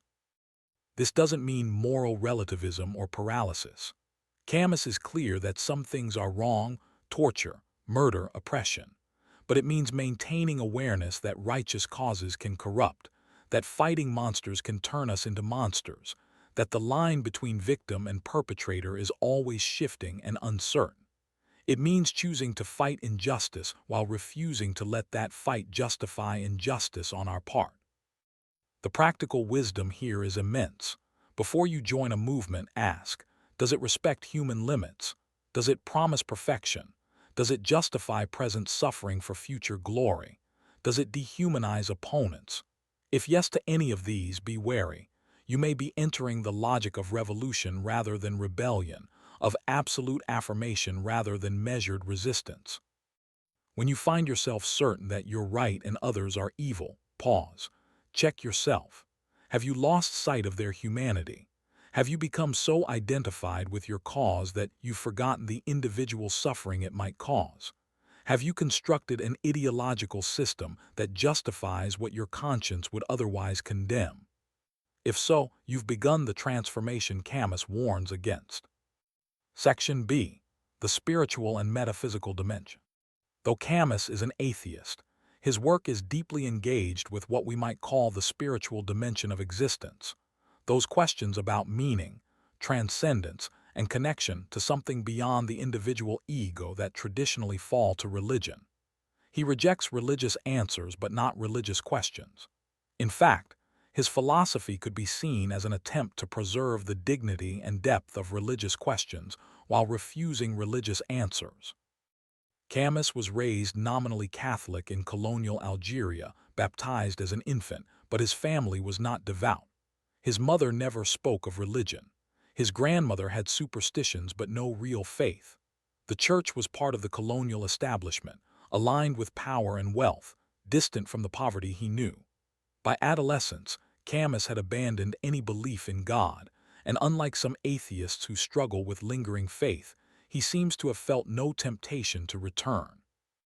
The absence of God was for him simply a fact, as obvious as the sun in the Algerian sky. But this didn't make him hostile to religious experience or insensitive to what draws people to faith. He understood perfectly well why people seek God: the horror of mortality, the desire for meaning, the need to believe suffering has purpose, the longing for justice that exceeds earthly justice. These are legitimate human needs, responses to real features of the human condition. His quarrel was not with the questions but with the answers. In the myth of Sisyphus, he addresses religious faith directly, calling it philosophical suicide. By this, he means that faith is a refusal to face the absurd, a leap away from lucidity into comforting illusion. When confronted with the silence of the universe, the believer invents a voice. When faced with meaninglessness, the believer posits hidden meaning. When mortality terrifies, the believer promises eternal life. All of this, Camus argues, is evasion, understandable, perhaps even noble in its way, but ultimately a refusal to fully inhabit the human condition. He's particularly critical of Kierkegaard and other religious existentialists who acknowledge the absurdity of faith, that believing in Christ's resurrection or God's love makes no rational sense, but embrace it anyway through a leap. For Camus, this is having your cake and eating it too, acknowledging absurdity while escaping it, facing meaninglessness while denying it matters, accepting that faith is irrational but claiming it's nonetheless valid. But notice what Camus is not saying. He's not claiming that faith is impossible or that believers are stupid. He's not mounting a scientific argument against God's existence or a logical proof of atheism. His point is different. Given that we cannot know whether God exists, given that the universe appears silent and indifferent, given that faith requires a leap beyond evidence, the more courageous, more honest choice is to remain in uncertainty, to live without the comfort of belief, to face absurdity without escaping into hope. Yet Camus's atheism is anything but nihilistic. He repeatedly insists that rejecting God doesn't mean rejecting value, meaning, or even a kind of sacredness. In his essay, Return to Tapasa, he describes revisiting the ancient Roman ruins near Algiers where he spent time as a young man. Standing among the broken columns with the sea beyond and the mountains behind, he experiences something like religious awe, a sense of belonging to the world, of being connected to something larger than himself, of participating in the beauty and tragedy of existence. This is what we might call Camus's secular mysticism, a way of experiencing transcendence without positing a transcendent realm, of feeling the sacred without believing in the supernatural. The world itself, in its beauty and indifference, in its mixture of cruelty and splendor, becomes the object of something like worship. Not worship in the sense of submission or obedience, but in the sense of profound attention, of being fully present to what is. Consider his description of the Algerian landscape, the way he writes about the sea, the sun, the cypress trees, the ancient stones. There's a reverence here, an attentiveness that borders on prayer. He finds in the natural world not meaning but something perhaps more valuable, presence, immediacy, the sheer fact of being. The sun doesn't mean anything, but it is glorious. The sea has no purpose, but it is beautiful. The moment of consciousness has no cosmic significance, but it is precious. This attitude toward nature and the world shares something with pantheism or Buddhism, a sense that divinity, if that word can still be used, is not separate from the world but is the world itself, not a creator outside creation but being itself in its myriad forms. But Camus would reject even this formulation as too metaphysical. He's not saying the world is God. He's saying the world is enough, that we don't need God when we have the world, that presence and consciousness and beauty are sufficient. His philosophy also contains what we might call a secular doctrine of salvation. If religious salvation means rescue from sin and death through God's grace, Camus's secular salvation is the achievement of lucidity, clear seeing of one's condition combined with full engagement with life. The saved person, in Camus's sense, is the one who has faced the absurd without flinching, who lives without illusions but also without despair, who creates meaning while knowing it's created, who loves while accepting impermanence. This state of consciousness is not easy to achieve or maintain. It requires constant work, constant resistance to the twin temptations of hope and despair. Like Buddhist enlightenment or Christian salvation, it's both a moment and a practice, a realization that must be continually renewed, a clarity that can be lost and must be regained. Camus's essay, The Almond Trees, written in 1940 during wartime, captures this sensibility beautifully. He describes walking in the French countryside, seeing almond trees in bloom and being struck by the fact that beauty and horror coexist, that while humans slaughter each other in war, the trees continue to bloom, indifferent to our suffering. This could lead to despair, the world doesn't care, or to escape, let's ignore human suffering and contemplate nature. But Camus chooses neither. Instead, he holds both realities together, the horror of war and the beauty of almond blossoms, and finds in this very tension a kind of fullness, a completeness of vision that refuses to simplify or escape. In The Plague, his most explicitly philosophical novel, Camus uses the metaphor of plague to explore questions of suffering, evil, and transcendence. The novel is set in Iran, an Algerian city suddenly quarantined due to an outbreak of bubonic plague. Various characters respond differently to the crisis. Some deny it, some flee, some profit from it, some fight it, some accept it as God's will. The protagonist, Dr. Ria, represents Camus's own position. He's an atheist who works tirelessly to heal the sick, knowing that most will die anyway, knowing that his efforts change little in the face of the disease. When asked why he continues, he says simply, "I don't know, but it's not a question of heroism. It's a question of decency." He doesn't believe in God, doesn't think the plague has meaning, doesn't expect ultimate victory, but he can't not help. His humanity compels him to fight suffering, even without hope of success. Another character, Father Panalou, is a Jesuit priest who initially interprets the plague as divine punishment, calling on people to repent. But after watching a child die horribly, his faith is shaken. In his second sermon, he speaks of active fatalism, accepting God's will while still fighting against evil, maintaining faith while acknowledging its incomprehensibility. Eventually, he dies of plague himself, having refused medical treatment, his faith having transformed into something darker and more ambiguous. The contrast between Ria and Panalou illuminates Camus's position. The believer must justify suffering, must find meaning in the death of innocents, must construct theodicy to explain evil. The atheist has no such burden. Suffering is simply a fact, evil is simply reality. The death of children is simply horrible. And precisely because there's no meaning to justify it, precisely because no divine plan makes it acceptable, we must fight it with all our strength. This is Camus's secular spirituality, not acceptance but revolt, not faith but lucidity, not hope but determination, not worship but attention, not salvation but authenticity. It's a spirituality without spirit, a transcendence without transcendent realm, a sacredness in the immanent world itself. The symbol that captures this most powerfully is the sun, appearing throughout Camus's work as both destroyer and giver of life, as what blinds and what illuminates, as the indifferent force that causes suffering.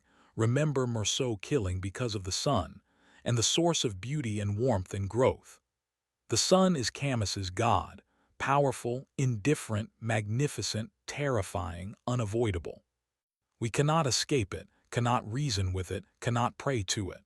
We can only live under it, learning to bear its heat while also savoring its light. Section C. Social and collective dynamics. While Camus is often read as a philosopher of individual existence and personal authenticity, his work is deeply concerned with collective life, how individuals relate to communities, how societies shape consciousness, how political movements create and destroy meaning, how solidarity is possible in an absurd world. His experience of poverty gave him insight into class and economic injustice. Unlike many French intellectuals of his generation who came from comfortable bourgeois backgrounds, Camus knew poverty intimately, not as an idea to be studied but as a lived reality. He understood how poverty shapes every choice, limits every possibility, marks the body and bends the spirit. This experience made him permanently sympathetic to the working class and suspicious of abstract political theory divorced from material conditions. His first political involvement was joining the Communist Party in 1935, drawn by its commitment to fighting colonialism and economic injustice. But he left within 2 years, disillusioned by the party's authoritarian structure, its subordination of human individuals to ideological purity, its willingness to sacrifice present justice for future utopia. This early experience with communism inoculated him against the totalitarian temptation that seduced so many European intellectuals. During World War II, working in the French resistance, Camus witnessed both the possibility and the perversion of collective action. The resistance represented what he would call genuine rebellion, diverse individuals uniting to resist tyranny, risking their lives for human dignity, creating solidarity through shared danger. There was no elaborate ideology, no promise of paradise, just the simple conviction that Nazi occupation was intolerable and must be opposed. But Camus also saw how even righteous movements can corrupt, how resistance fighters could become as ruthless as their enemies, how the logic of war justified atrocities, how the habit of violence persists after victory. In the purge that followed France's liberation, thousands of alleged collaborators were executed, often without trial, sometimes for minor offenses or mere suspicion. Camus, who had fought in the resistance, found himself arguing for mercy, for legal process, for limits even on righteous vengeance, positions that made him unpopular among those who wanted blood. His journalism during and after the war reveals his thinking about collective life. He edited the newspaper Combat, using it to argue for political reforms, economic justice, and international cooperation. But he also warned against the dangers of ideological thinking, mass movements, and political fanaticism. He saw that the same forces that united people against Hitler could, if misdirected, create new forms of tyranny. The Plague is Camus's most sustained meditation on collective crisis and social solidarity. The plague that strikes Iran creates a collective experience. Everyone is threatened, everyone suffers, normal life is suspended. The novel explores different responses to this shared catastrophe. Some characters deny the plague, refusing to acknowledge its reality even as bodies pile up, a portrait of collective delusion and bad faith. Others flee, abandoning the city to save themselves, a study in self-preservation versus solidarity. Some profit from the crisis, hoarding and selling goods at inflated prices, the persistence of exploitation even in emergency. Some interpret it religiously as punishment or test, the search for meaning in suffering. But a small group chooses active resistance. Dr. Ria organizes volunteer sanitary squads. His friend Taro helps coordinate efforts. Grand, a lowly clerk, contributes his meticulous record-keeping. Rambert, a journalist trapped in the city, initially tries to escape to reunite with his lover, but eventually chooses to stay and help.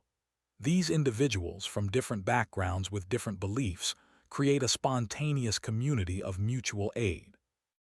What unites them is not ideology but simple human decency, what Ria calls common decency, or simple honesty. They don't believe they'll defeat the plague, don't think their actions will change the ultimate outcome, don't expect reward or recognition. They help because not helping is impossible, because human solidarity is its own justification, because shared suffering creates shared responsibility.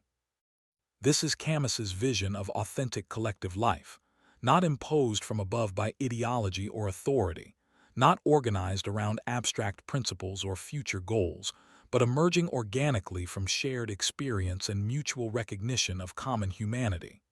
The solidarity it creates is temporary and fragile. When the plague ends, the community dissolves, but while it lasts, it's real. The novel can be read as an allegory of Nazi occupation. Camus wrote it during the war, but it's also a more general meditation on how communities respond to crisis. Think of how societies respond to pandemics, natural disasters, economic collapses. The same patterns appear. Some deny, some flee, some profit, some seek religious meaning, and some simply help. The question is which response we choose. Camus's political philosophy, developed most fully in The Rebel, argues for what he calls libertarian socialism, a political vision that combines individual liberty with economic justice, that refuses both capitalist exploitation and communist totalitarianism.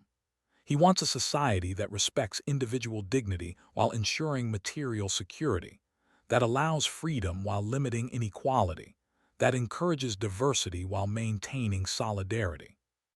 This position was unfashionable during the Cold War, when most intellectuals felt forced to choose between capitalism and communism, between the West and the Soviet Union. Camus refused the choice, arguing that both systems violated human dignity in different ways. capitalism through economic exploitation and abandonment of the poor, communism through political repression and murder of dissidents.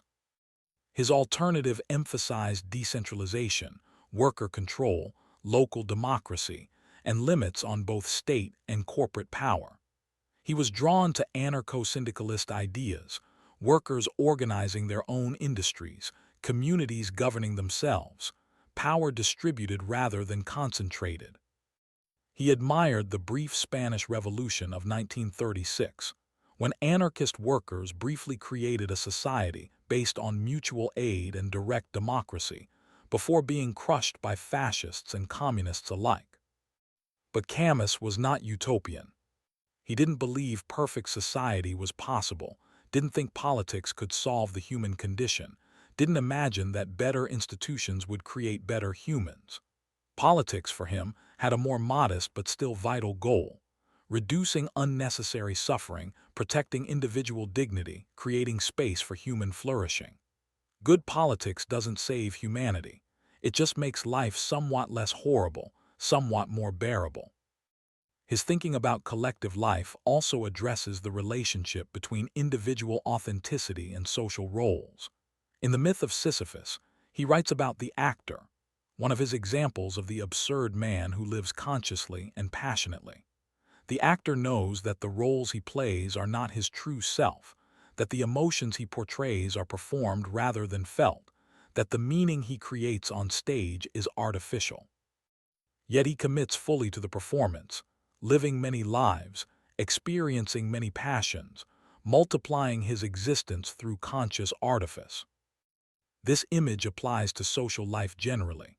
We all play roles: parent, worker, citizen, friend. These roles are not our essential selves. We have no essential self, according to Camus, but performances we choose or have thrust upon us.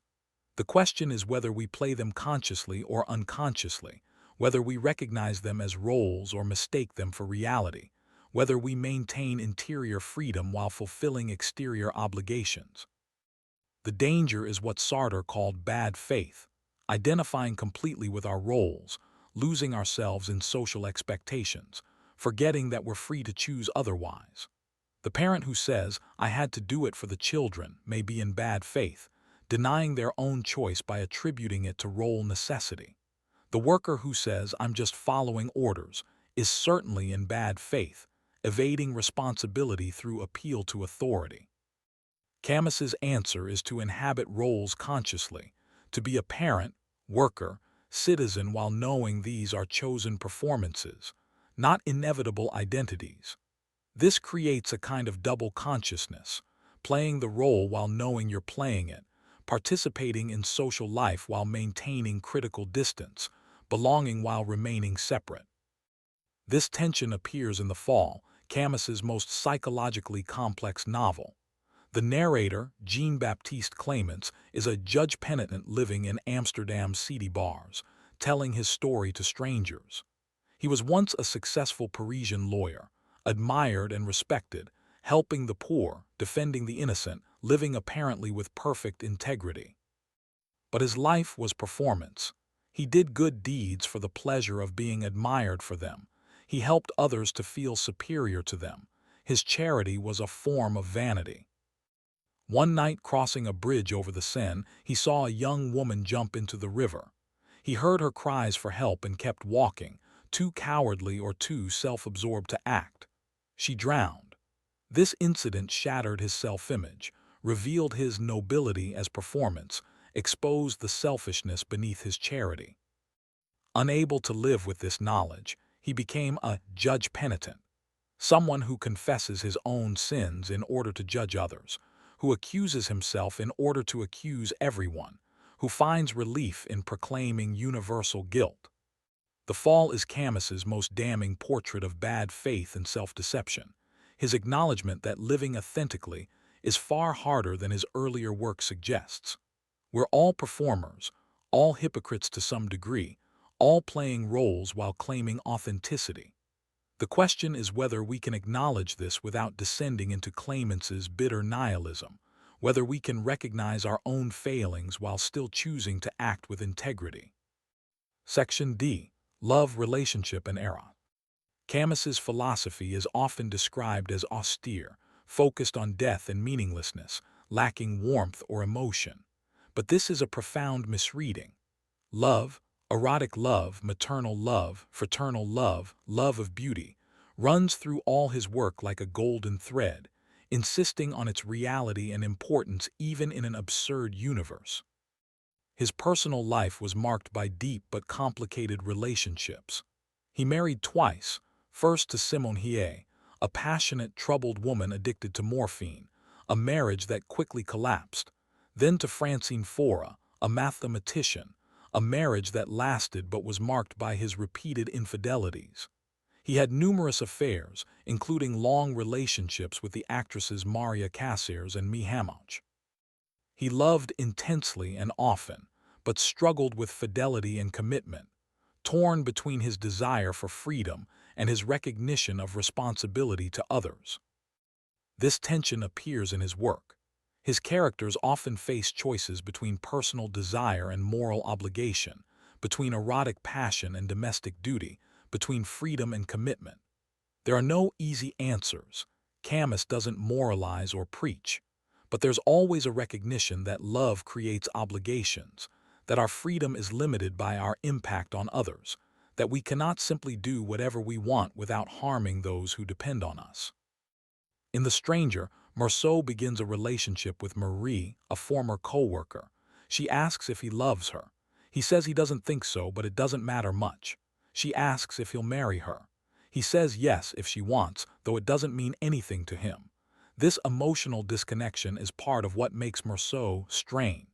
He participates in intimate relationship without feeling what relationship usually involves. But notice, even Marceau, so disconnected from conventional feeling, responds to physical intimacy, enjoys swimming with Marie, takes pleasure in her presence. The body knows what the mind denies, that connection matters, that touch and presence create bonds, that we're not isolated atoms but beings who affect and are affected by others. In The Plague, several characters struggle with separation from loved ones. Rambert, the journalist, is desperate to escape quarantine and return to his lover in Paris. Ria is separated from his wife, who is in a sanatorium dying of tuberculosis. Taru mentions a difficult relationship with his father. The Plague, by separating lovers and families, reveals how much of our meaning comes from relationship, how love creates the stakes that make life matter. Rambert initially tries every method to escape: bribes, smuggling, false papers. His love for his absent partner seems to justify any means, but gradually he changes his mind. He realizes that leaving would be a betrayal not of abstract duty, but of the men working beside him, that solidarity with those who suffer creates obligations equal to or exceeding romantic love, that he cannot save himself while others die. This doesn't mean romantic love is unimportant. The novel takes seriously Rambert's longing, his suffering in separation, his legitimate desire to reunite with his lover. But it suggests that love isn't the only value, that other bonds also create meaning, that sometimes love must be balanced against other obligations. The mature response isn't choosing love over duty or duty over love, but holding both, accepting the tragedy that we cannot fulfill all our obligations, that choosing one thing means failing another. Camus's essay, Summer in Algiers, celebrates erotic love in its purest form: young bodies on the beach, swimming in the Mediterranean, unashamed of nudity, living in pure sensuality. There's something Edenic about this vision, a paradise before consciousness and complication, when bodies meet without guilt or anxiety or future planning. It's the before to the after, represented by his later, darker work, a memory of innocence, of joy untouched by absurdity. But he knows this innocence cannot last. In Return to Tapasa, written years later during the war, he tries to recapture that youthful sensuality and finds he cannot. He has known too much suffering, witnessed too much cruelty, become too aware of mortality and injustice. He can remember the joy but cannot fully re-inhabit it. This is the tragedy of consciousness. Once you know, you can never fully unknow, never return to pure immediacy. Yet even in this later essay, beauty breaks through. Standing among the ruins, he feels a glory rising from the sea. The world still offers moments of transcendence, still provides glimpses of something beyond suffering. Love, of landscape of bodies, of the sheer fact of existence, remains possible even for those who know its futility. Camus's most profound meditation on love appears in The First Man, the autobiographical novel he was writing when he died. It's a son's love for his mother, Catherine, illiterate and deaf, cleaning houses to survive, sitting silently in the dark apartment.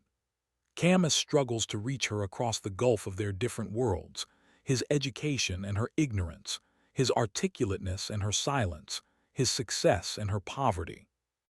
There's a scene where he visits her trying to talk, and she responds with monosyllables or simple gestures. The communication is minimal, almost nothing. And yet there's profound love, his gratitude for her sacrifice, her quiet pride in his achievements, their shared history of poverty and survival. It's love stripped of language, of expression, of everything but presence itself. And Camus suggests this might be love's purest form, not grand declarations or passionate embraces, but simple being with, shared existence, the witness of each other's lives. This maternal love connects to Camus's ethics. When he says, "I will defend my mother before justice," he's asserting that love creates obligations that transcend abstract principles, that the concrete person in front of you matters more than ideology or theory, that ethics must begin with particular attachments rather than universal rules. But there's a danger here too. The love that leads to defending one's mother could also lead to defending one's tribe against others, one's nation against foreigners, one's group against outsiders. It could justify favoritism, nepotism, us versus them thinking. Camus is aware of this. His point is not that we should only care about those closest to us, but that ethics cannot be purely abstract, cannot ignore particular attachments, cannot require sacrificing those we love for strangers. The solution is to expand the circle of solidarity while maintaining the intensity of personal love, to recognize that others' mothers matter as much as yours, that others' lovers deserve the same consideration as your beloved, that the stranger is also someone's beloved child. This is what he means by solidarity, not abstract love of humanity, but recognition that every individual participates in relationships like yours, matters to someone like you matter to your loved ones. Regarding erotic love specifically, Camus offers no systematic theory but several insights scattered through his work.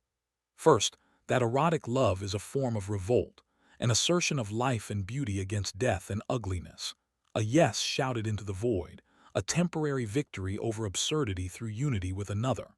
Second, that erotic love is always tragic because always temporary. Lovers die, passion fades, betrayal happens, change is inevitable. Third, that despite this tragedy, erotic love remains valuable precisely because it's fleeting. Like everything else, its temporariness makes it precious rather than worthless. He also understands the darker dimensions of eros, jealousy, possession, the desire to control the beloved, the violence that can accompany passion. His relationships were stormy, marked by intense feeling and frequent drama. He knew how love can destroy as well as create, how passion can become prison, how the lover can become tyrant. But he doesn't moralize about this. He presents it as part of love's reality, the darkness within the light, the danger inseparable from the gift. In A Happy Death, his first novel, the protagonist Mersault, note the different spelling from Merceau and The Stranger, pursues love and pleasure with intense focus, believing that maximum experience is the goal of life. But he discovers that pleasure without depth becomes empty, that erotic conquest without genuine connection leaves him hollow, that quantity of experience doesn't equal quality of life. The novel ends with his death from tuberculosis, accepting his mortality, but uncertain whether his pursuit of happiness succeeded. This ambivalence, love is both valuable and problematic, both meaning-creating and potentially destructive, both worth pursuing and impossible to perfect, characterizes Camus's treatment of relationship. He offers no formulas, no advice for successful relationships, no techniques for achieving intimacy. He simply presents love in its complexity, its glory and misery, its necessity and impossibility. Section E. Death, Mortality, and the Shadow of Tuberculosis. Death haunts Camus's work like a silent presence, always there even when not mentioned, shaping everything while explaining nothing. His encounter with tuberculosis at 17, the sudden awareness that death was not a distant abstraction but an imminent possibility, became the lens through which he saw all of existence. Tuberculosis in the 1930s meant something different than chronic illness means today. It was often fatal, always debilitating, socially stigmatizing, associated with poverty and moral weakness, and medically mysterious before antibiotics. Sufferers spent months or years in sanatoriums, isolated from society, coughing blood, wasting away, watching others die around them.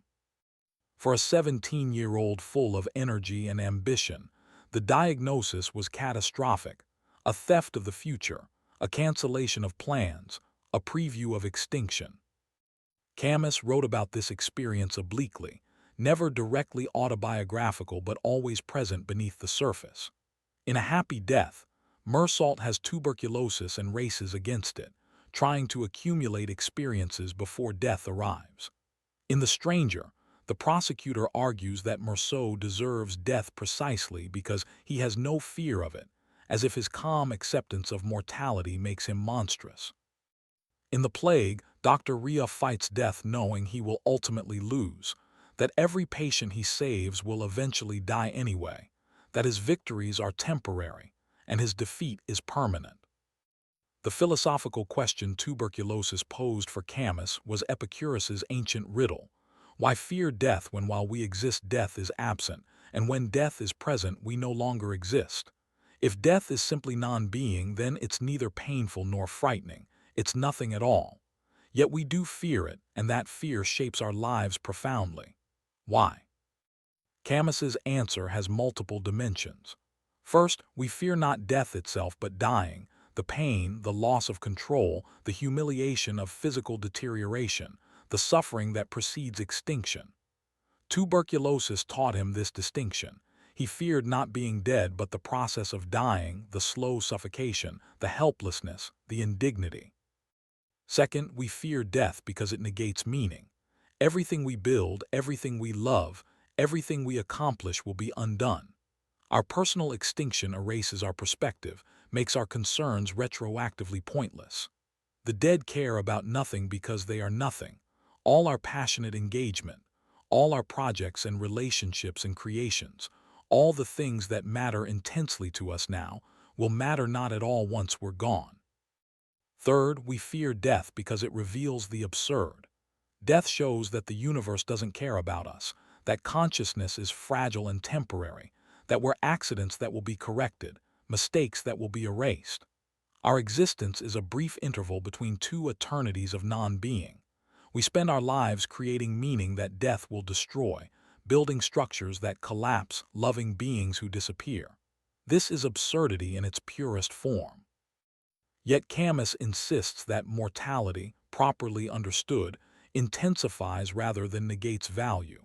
Because we die, because time is limited, because loss is certain, every moment becomes precious.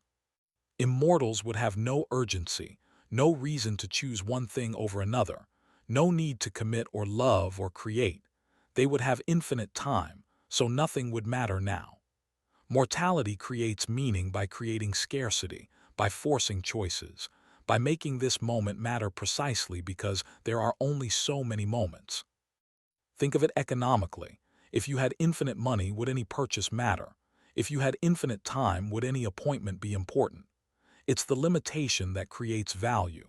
Similarly, because our time is finite, our choices matter. Because death awaits, how we spend our brief existence becomes crucial. Because we won't get another chance, this chance demands our full attention. This insight appears beautifully in the myth of Sisyphus when Camus discusses quantity versus quality of experience. Traditional philosophy values quality, depth, significance, meaningful experiences over mere sensations. But in an absurd universe, Camus suggests, quantity has its own value. Since nothing has intrinsic meaning, why privilege some experiences over others? Why think contemplating philosophy is more valuable than swimming or making love or drinking coffee? All experiences are equally meaningless cosmically and equally meaningful humanly. So why not pursue maximum experience, multiplying consciousness, living as many lives as possible? The person who fully accepts mortality, Camus suggests, lives differently than the person in denial. Instead of postponing life for some imagined future, they engage fully now. Instead of sacrificing present joy for future rewards, they seize immediate pleasures. Instead of living according to others' expectations, they create their own values. Mortality creates freedom by destroying the false permanence that makes social conformity seem necessary. But Camus also acknowledges death's terror, its unacceptability, its power to paralyze and destroy. Chapter 5: Practical Application. Relationships and Everyday Life, Living the Philosophy.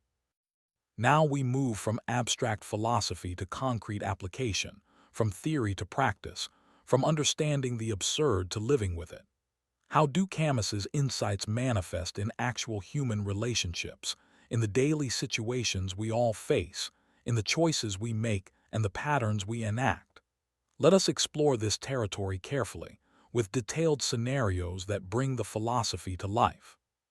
Scenario 1: the relationship that mirrors your parents' patterns. Imagine you find yourself, once again, in a romantic relationship that feels uncomfortably familiar. Your partner withdraws when you need closeness, becomes critical when you're vulnerable, makes you feel that your needs are excessive or wrong. As you lie awake at night, analyzing the pattern for the 100th time, you realize, this is what your mother or father did. You've chosen someone who recreates the original wound, who activates the original anxiety, who makes you feel the way you felt as a child. Unseen, unvalued, too much and not enough simultaneously. The conventional psychological response is to recognize this pattern and choose differently next time, seek therapy, do inner work, heal the childhood wound so you stop attracting or being attracted to partners who hurt you. This is valid advice, useful in its way. But Camus would add something more. He would ask, why do you seek meaning in relationship at all? Why do you believe a romantic partnership should complete you, fulfill you, make you whole? This is a fantasy, a hope for something external to provide what you lack internally. It's a form of escape from the fundamental solitude of existence, the attempt to use another person to paper over the absurd.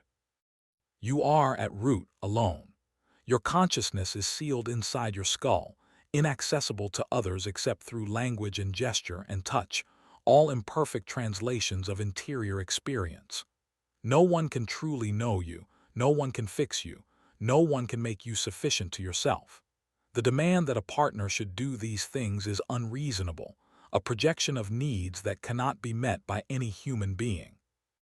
Does this mean relationships are pointless? No. It means they must be understood differently, not as solutions to existential loneliness, but as shared experiences of that loneliness, not as paths to wholeness, but as forms of meaningful engagement with the absurd. When you love someone, you don't escape solitude. You create a form of communion within solitude, a temporary connection that acknowledges rather than denies fundamental separateness. So what do you do with the pattern, the repeated choice of unavailable partners? First, recognize it without judgment. You're not broken or foolish, you're human, seeking meaning in connection, hoping, like everyone, that love will save you. Second, accept that no partner will fulfill this hope, that the wound will never be entirely healed, that you'll carry your childhood damage into every relationship. Third, choose more consciously. If you're going to repeat patterns anyway, and you probably are, at least partially, choose to repeat them with awareness, with lucidity about what you're doing and why. The absurdist approach to relationship is neither cynical nor romantic. It doesn't say love is everything, romantic delusion, or nothing, cynical denial. It says love is something, a real but limited good, a genuine but temporary connection, a meaningful but ultimately futile resistance to isolation. Love authentically by accepting its limitations, commit fully while acknowledging mortality, care deeply while knowing caring changes nothing cosmically. And when the relationship ends, as it will through breakup or death, don't interpret this as failure. The ending was built into the beginning. All unions dissolve, but the dissolved relationship was real while it lasted, created genuine moments of connection and joy, mattered to the people involved even if it didn't matter to the universe. That's enough. That has to be enough because it's all we get. Scenario 2. The parent-child dynamic of expectation and disappointment. Consider the parent who has invested everything in their children's success, whose identity has become intertwined with their offspring's achievements, who experiences their children's failures as personal catastrophes. Or consider the inverse, the adult child still seeking parental approval, still trying to prove themselves worthy, still wounded by criticism from decades ago, still hoping that one day their mother or father will say, "I'm proud of you," and mean it. These dynamics are common, perhaps universal. They emerge from legitimate needs. The parent's need to feel their life has meaning through their children's flourishing, the child's need for parental recognition and blessing. But they create suffering because they demand what cannot be given, because they make love conditional on achievement, because they confuse genuine connection with performance of expected roles. Camus would observe that both parent and child are seeking meaning through the other, trying to use relationship to justify existence. The parent thinks, "My life has purpose because I raised successful children." The child thinks, "I am valuable because my parents approve of me." Both are forms of external validation, attempts to derive significance from sources outside oneself. But Camus's philosophy of absurdity suggests we cannot derive meaning from others. We must create it ourselves. The parent's life has whatever meaning they choose to create through their actions, regardless of how their children turn out. The child's worth is inherent in their existence, their consciousness, their capacity for revolt and creation, regardless of parental judgment. How does this play out practically? Imagine you're the adult child visiting your aging parents for the holidays. Your father makes a cutting remark about your career choices. Your mother sighs about your unmarried status. The old wounds open. You feel defensive, angry, that familiar mixture of guilt and resentment. The absurdist response is not to engage the criticism directly, that accepts its premise, grants it power, but to recognize what's happening. Your father's remark reveals his anxiety, his own sense of failure, his need to control what he cannot control. Your mother's sigh expresses her dreams of grandchildren, her social embarrassment, her inability to accept your autonomous choices. Neither has anything to do with your actual worth or the quality of your life. You can respond with compassion, recognizing their humanity and limitation while maintaining interior freedom. "I know you worry, Dad, but I'm content with my choices." "I understand, Mom, but I'm not living your life, I'm living mine." Not defensive, not aggressive, simply clear. You don't need their approval because approval from others cannot provide what you need. Only you can justify your existence through how you live it. This doesn't mean relationships with parents become easy or painless. It means the pain changes character, from the pain of disappointed expectation to the pain of accepted limitation, from the suffering of hope to the suffering of lucidity. Your parents will never be who you wanted them to be. You will never fully heal the childhood wounds. The family will never become the idealized unit you fantasized about. But you can still love them, still visit, still maintain connection. Not because it fulfills you, but because connection, even imperfect connection, is one form of meaning you choose to create. Scenario 3. The workplace and the absurdity of professional life. You work in a corporation, a bureaucracy, an institutional setting where you spend 40 or more hours per week engaged in tasks that often feel meaningless. You attend meetings that accomplish nothing. You write reports no one reads. You follow procedures that exist only because they've always existed. You smile at colleagues you dislike, pretend to care about projects you find pointless, perform enthusiasm for company values you don't share. This is Sisyphus's boulder in modern form, repetitive labor that produces no lasting result, that must be done again tomorrow, that serves purposes, profit, organizational maintenance. You may not endorse. The temptation is either cynical disengagement, going through the motions while preserving your real self for after work, or delusional investment, convincing yourself the work is meaningful, that the corporation is a family, that your sacrifice serves something important. Camus offers a third option, absurdist engagement. Yes, acknowledge that the work is ultimately meaningless in cosmic terms, that the corporation would replace you instantly if you died, that nothing you produce will matter in a century. But also recognize that while you're there, while you're working, you can choose how to relate to it. You can do the work well, not because it matters to the universe, but because doing things well is a form of self-respect, a way of maintaining interior standards regardless of external validation. You can treat colleagues with kindness and fairness, not because the company deserves it, but because human solidarity is valuable in itself.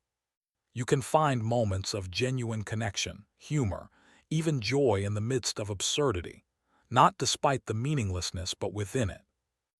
The key is maintaining what Camus calls lucidity, never forgetting that you're free, that you could quit, that you choose to be here, even if economic necessity shapes that choice, that your identity is not reducible to your role. You are not your job title. Your worth does not depend on promotions or raises or professional success. You're a consciousness that happens to spend time doing these tasks, but the tasks do not define you. Practically, this means work without working too hard. Do your job competently but don't sacrifice your health, relationships, or sanity for it. When the job makes unreasonable demands, say no, not arrogantly but calmly, from a place of clarity about your limits and values. When opportunities for meaningful work arise, helping a colleague, solving a real problem, creating something beautiful, engage fully. When work is merely procedural, do it efficiently and move on. And if you find yourself in a job that genuinely violates your values, that requires cruelty, dishonesty, or harm to others, quit. Not because quitting solves the absurd, but because integrity matters even if nothing else does, because becoming what you despise is too high a price for any paycheck. Better to be poor with self-respect than comfortable with self-loathing. Scenario 4. Friendship and the reality of drifting apart. You have a friend you've known for 20 years. You went through college together, shared apartments, knew each other's secrets, were present for each other's crises. But now, years later, you realize you have little in common. Their interests bore you. Their complaints feel trivial. Conversations are strained, marked by long silences or forced enthusiasm. You still meet occasionally, out of habit or guilt or some vague sense of obligation, but the friendship feels hollow. The conventional response is either to end the friendship, be honest, move on, or to maintain it through decreased expectations. Accept that friendships change, meet less often, lower your standards. Both responses have merit. But Camus would add this: why do you expect friendships to last forever? Why does the fact that you were once close mean you must remain close? All relationships are temporary, shaped by circumstances that inevitably change. The friendship was real when it was real, it mattered, it provided genuine connection and support, it was valuable.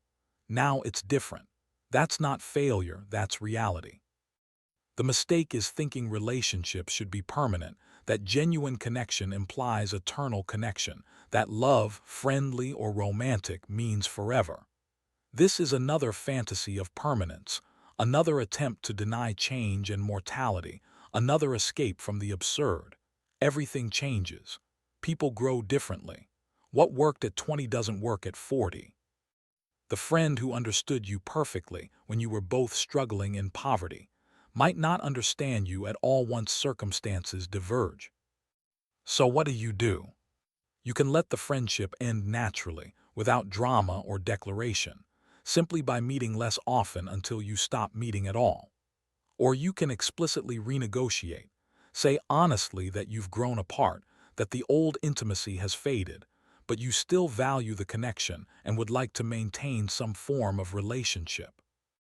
Or you can maintain the friendship as a kind of historical monument, meeting occasionally, reminiscing about the past, acknowledging that you're different now but honoring what you once shared. Any of these responses can be authentic, can be chosen consciously rather than enacted unconsciously.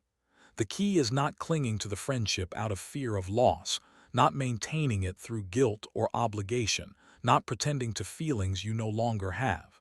Be honest with yourself first, then with your friend if appropriate. Honor what was without demanding that it continue. Let go without bitterness. And recognize that new friendships are possible, that connection can be found again with different people under different circumstances, that you're not accumulating relationships like possessions, but engaging in them like experiences, real while they last, meaningful even when they end, valuable without being permanent. Scenario 5. The crisis of purpose in midlife. You reach 40 or 50 or some threshold where you step back and assess. You've built a career, raised children or chosen not to, accumulated possessions and experiences, achieved some goals and abandoned others. And you ask, what was it all for? What did it mean? What difference did any of it make? Looking forward, you see more of the same: work, obligations, pleasures, pains, until eventually death. There's no climax coming, no revelation waiting, no moment when everything will suddenly make sense. You've already lived most of your life, and what remains is decline and diminishment, the gradual loss of capacity and energy, the slow approach to extinction. This crisis, traditionally called midlife crisis, though it can occur at any age, is fundamentally a confrontation with absurdity. You've been busy enough to avoid thinking deeply about meaning, and suddenly you can't avoid it anymore. All the distractions fall away and you're left with the basic question: why continue? Camus would say, this is the moment you've been preparing for, whether you knew it or not. This is when philosophy becomes life or death urgent, when abstract questions about meaning become visceral experiences of meaninglessness. You can respond in several ways. First, you can flee into new distractions: an affair, a sports car, a career change, anything to avoid sitting with the question. This is understandable but futile. The question will return. Absurdity is not solved by novelty. Second, you can despair. Conclude that life is pointless, that you've wasted your time, that nothing matters. This is more honest than distraction but stops short of Camus's full response. Yes, life is pointless in cosmic terms, but it wasn't wasted if you lived it consciously, if you created meaning through your engagement, if you loved and worked and played and thought. Third, you can leap into faith, religious, ideological, New Age spirituality, whatever promises that your life does have meaning beyond itself, that you're part of some larger purpose, that death is not the end. Camus would call this philosophical suicide, understandable but dishonest, an escape from lucidity into comforting illusion. Fourth, you can accept the absurd and continue with renewed consciousness. Yes, your life has no cosmic meaning. Yes, you will die and be forgotten. Yes, nothing you've done changes the fundamental reality of existence. And yet you can choose to continue to engage, to create meaning in the time remaining.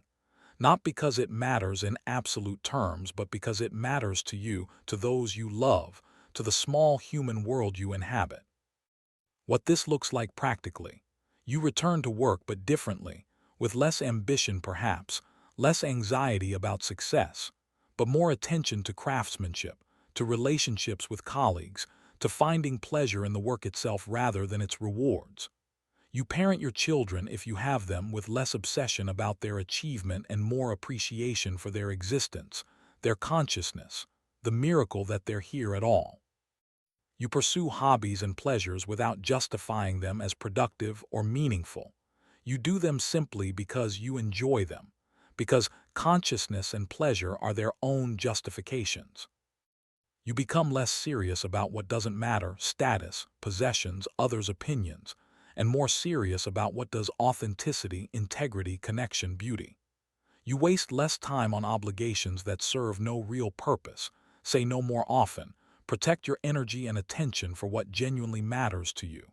You become more like Sisyphus, fully aware of the futility, fully engaged in the labor, happy in a way that transcends happiness. The path to wholeness, practices of absurdist living. Camus is not a guru offering a program of enlightenment, not a therapist providing techniques for healing, not a self-help author promising success in 7 steps, but implicit in his philosophy is a path, not to salvation or perfection, but to authenticity, lucidity, and what we might call absurdist wisdom. Let me outline the practices that follow from his thought, the disciplines that might help someone live more consciously in the face of absurdity. Practice 1. Daily confrontation with mortality. Begin each day by remembering you will die. Not morbidly, not with anxiety or depression, but simply as fact.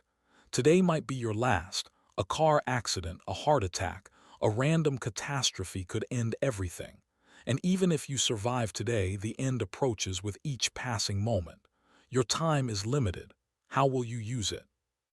This practice, similar to the memento mori of Stoic philosophy, creates urgency without anxiety, seriousness without grimness. When you remember death, trivial concerns shrink. The coworker's annoying habits, the social media drama, the minor inconveniences, these matter less when held against mortality. What remains is what genuinely matters to you, the people you love, the work you find meaningful, the experiences that make consciousness worthwhile.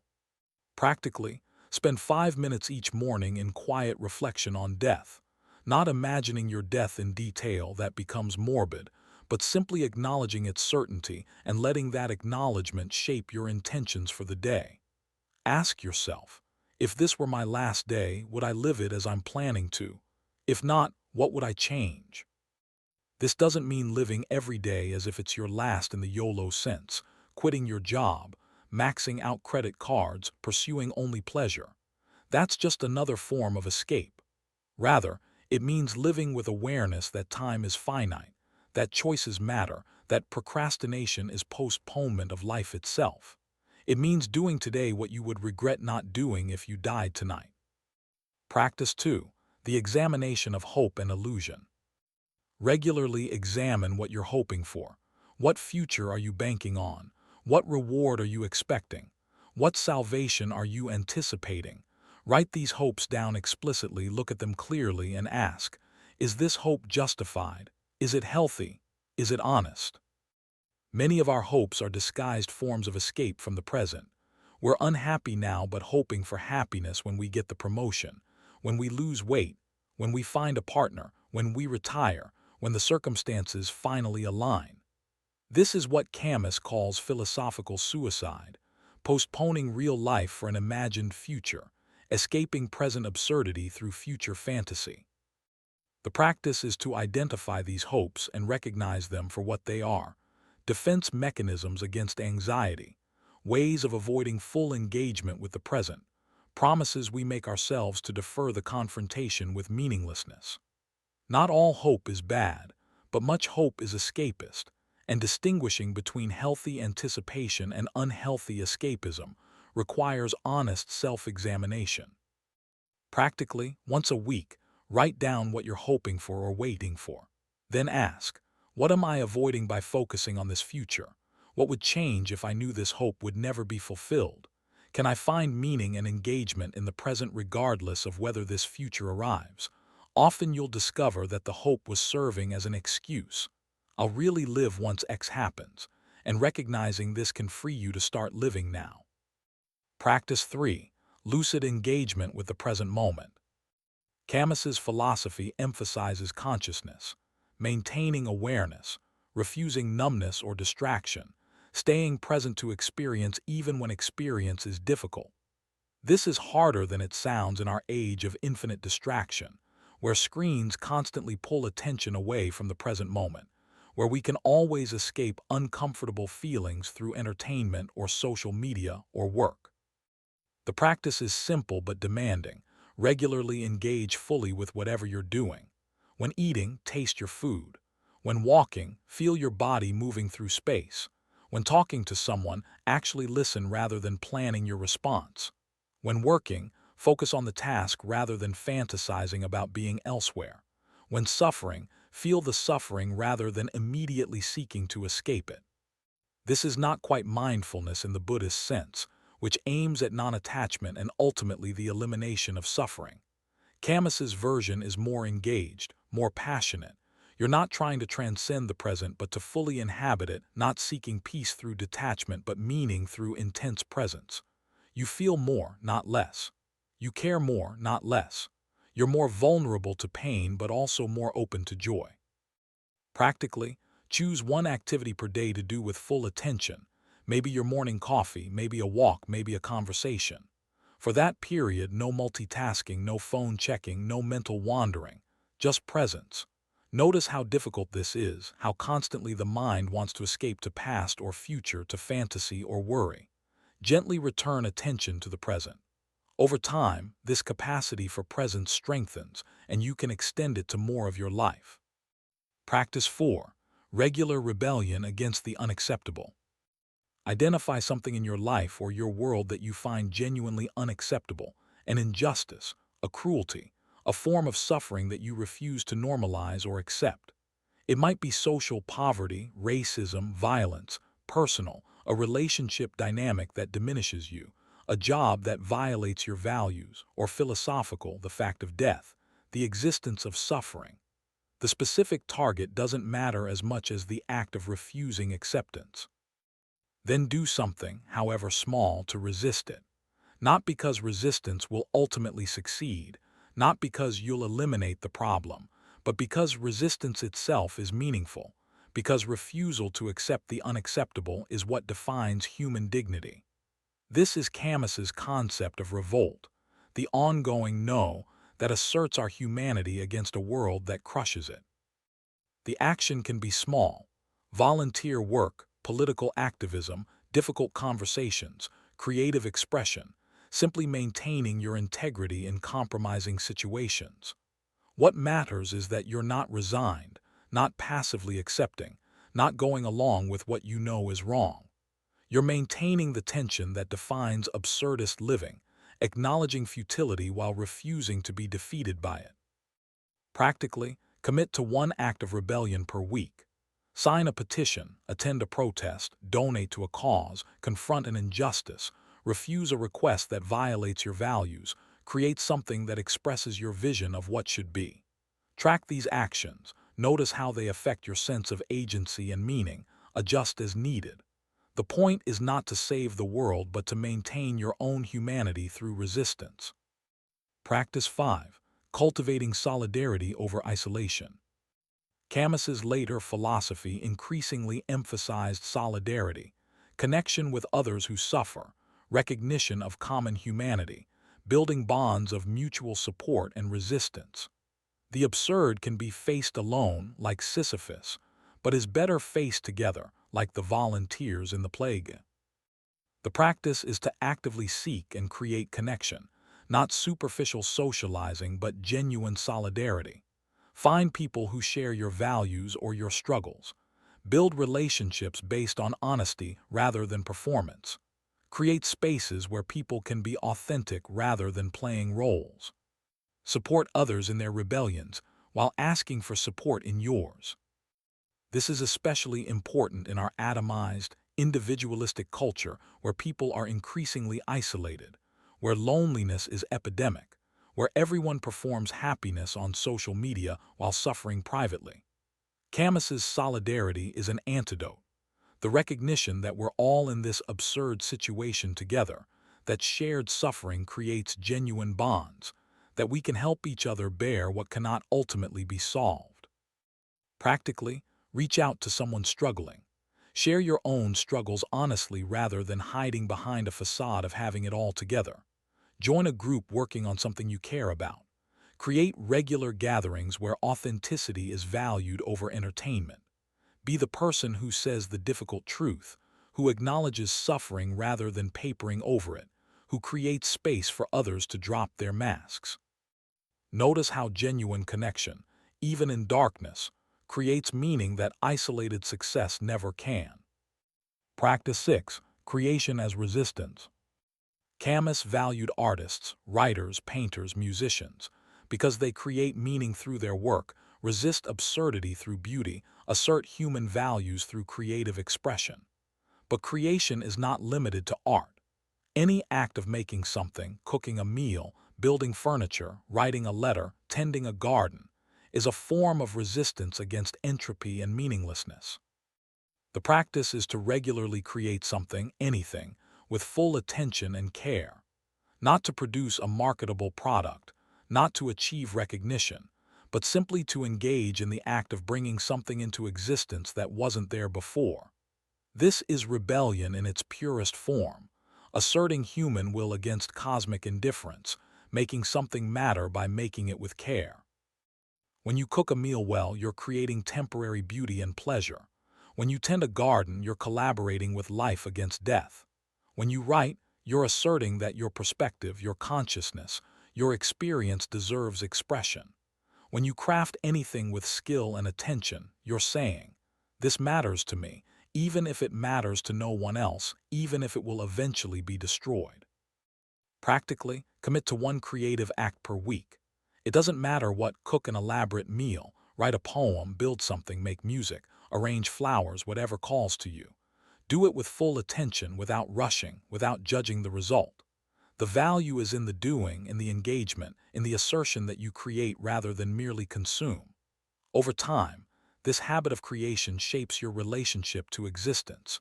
You become someone who makes meaning rather than waiting for it to be provided. Working with specific life challenges through Camus's philosophy. Let us now examine how Camus's philosophy addresses specific forms of suffering common to human existence, offering not solutions, for the problems cannot be solved, but ways of relating to them that preserve dignity and meaning. Anxiety and fear, the vertigo of freedom. Anxiety, in existentialist terms, is not merely excessive worry, but the fundamental feeling that arises when we confront our freedom and responsibility. We're anxious because we must choose without guarantees, create meaning without cosmic validation, act without certainty of outcome. This is what Kierkegaard called the dizziness of freedom, the realization that we're radically responsible for our lives, and there's no external authority to tell us what to do. Camus would add that anxiety also arises from confronting absurdity, the recognition that our deepest needs for meaning, permanence, justice, cannot be met by reality. We're anxious because we want the universe to care about us and it doesn't, because we seek significance that cannot be found, because we're conscious of our mortality and cannot accept it. The conventional response to anxiety is to reduce it through medication, therapy, behavioral techniques, stress management. These can be helpful, even necessary. But Camus would suggest that some anxiety is appropriate, even valuable. It's the feeling that accompanies lucid awareness of our condition. To eliminate all anxiety might require eliminating consciousness itself. Instead of trying to eliminate anxiety, Camus teaches acceptance of it as part of the price of consciousness. Yes, freedom is dizzying. Yes, responsibility is heavy. Yes, absurdity is unsettling. But these are not problems to solve. They're features of human existence to be acknowledged and inhabited. Practically, when anxiety arises, instead of immediately trying to eliminate it, pause and ask, "What is this anxiety telling me?" Often anxiety signals that you're facing a real choice, that you're confronting your freedom, that you're aware of something you'd rather ignore. Instead of suppressing the feeling, acknowledge it. I'm anxious because I'm facing uncertainty, because I must choose without guarantees, because I'm aware of my freedom and responsibility. This acknowledgement doesn't eliminate the feeling, but changes your relationship to it, from something wrong that must be fixed to something appropriate that must be endured. Then make the choice anyway, anxiety and all. Choose a path, commit to an action, engage with life despite the uncertainty. The anxiety doesn't need to disappear before you act. In fact, acting despite anxiety is what courage means. You're not overcoming fear, you're doing what matters despite fear. This is revolt, continuing despite everything that would paralyze you. Depression and meaning loss, the dark night of absurdity.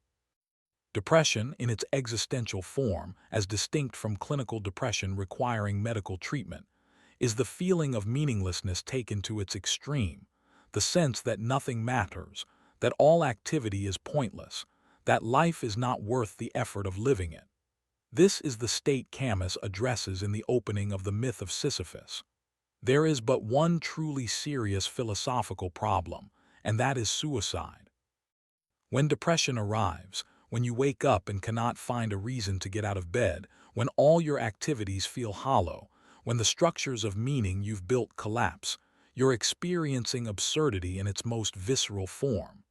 The philosophical question has become a feeling. Why continue? Camus's answer is not that depression is wrong or that you should simply choose happiness. He acknowledges the legitimacy of the question, respects the depth of the despair, honors the honesty of admitting that conventional meanings have failed.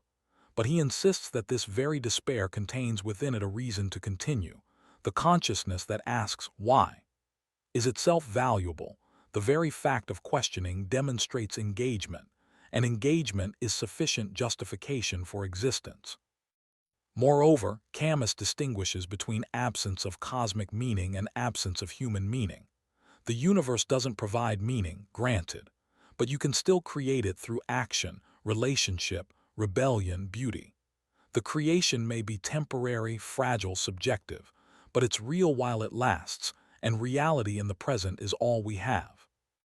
Practically, if you're experiencing existential depression, and again, this is different from clinical depression that may require professional help, try this. First, acknowledge the truth of meaninglessness without flinching. Write it down, say it out loud. There is no cosmic purpose to my existence. I will die and be forgotten. Nothing I do ultimately matters. Feel the weight of this fully, don't avoid it or soften it. Then ask, given this truth, what do I care about anyway? What do I value despite its futility? Who would I want to support even if it changes nothing? What would I create even if it will be destroyed? The answer reveals your authentic values, not based on cosmic meaning but on immediate human engagement. These are your reasons to continue, not because they solve absurdity, but because they're how you choose to inhabit it. Start small, one action today that expresses these values. Make breakfast for someone you love. Write a paragraph of something you care about. Take a walk and actually see the world around you. Do one kind thing for a stranger, not because it matters cosmically, but because it matters to you, because you choose to care even when caring is absurd, because you revolt against meaninglessness through the very act of creating meaning. Grief and loss, loving what disappears. Grief is perhaps the most universal human suffering. Everyone who loves will eventually lose. Everyone who cares will eventually face the destruction of what they care about. Whether through death, separation, change, or time, all that we love disappears. This is not accidental or correctable, it's structural to existence. To love is to set yourself up for loss. Conventional wisdom offers various consolations. The person lives on in memory, love transcends death, grief is the price of love and therefore worthwhile, time heals all wounds. These aren't wrong exactly, but they can feel inadequate when you're in the midst of devastating loss, when the absence is so profound that no words help. Camus offers no consolation because he refuses false comfort. Your loved one is gone. They don't exist anymore. There's no heaven where they continue, no spiritual realm where they watch over you, no cosmic plan that makes their death meaningful. They simply ended, and you must live with that ending, must carry the weight of their absence for the rest of your life. But he would add, the love was real, the connection mattered, the moments you shared were genuine, and none of that is negated by the ending. In fact, the ending was always part of it, was always there in every moment of connection. You loved a mortal being, and mortality is what makes love both tragic and precious. Moreover, grief itself is a form of revolt, a refusal to simply move on, an insistence that the person mattered, an assertion that their absence is wrong even though Albert Camus. The philosophy of absurd lucidity. Chapter 6. The Legacy and Eternal Teaching. Modern relevance. Camus in the 21st century. As we move deeper into the 21st century, Camus's relevance has not diminished but intensified. The questions he raised, the challenges he identified, the tensions he explored, all have become more urgent, more pressing, more central to contemporary life. Let us trace his influence across multiple domains and examine why his voice speaks with particular power to our present moment. The therapeutic influence, from philosophy to psychology. Camus's ideas have profoundly shaped modern psychotherapy, particularly existential therapy, and what's now called meaning-centered approaches. Viktor Frankl, who survived Auschwitz and developed logotherapy, shared Camus's insistence that meaning must be created rather than discovered, that suffering can be bearable if we find significance in it, that consciousness itself creates responsibility.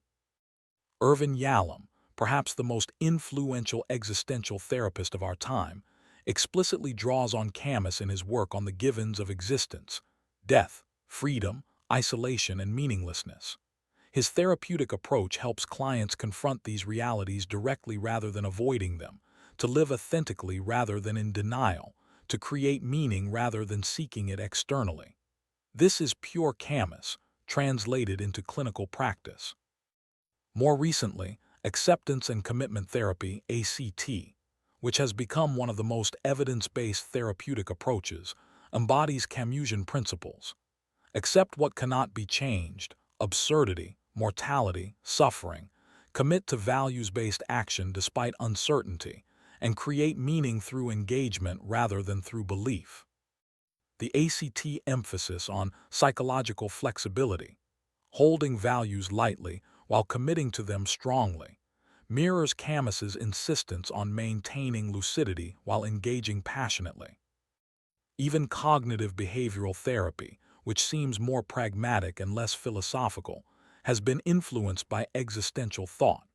The recognition that thoughts are not facts, that we can observe and change our relationship to our thinking, that we construct the meanings we assign to events.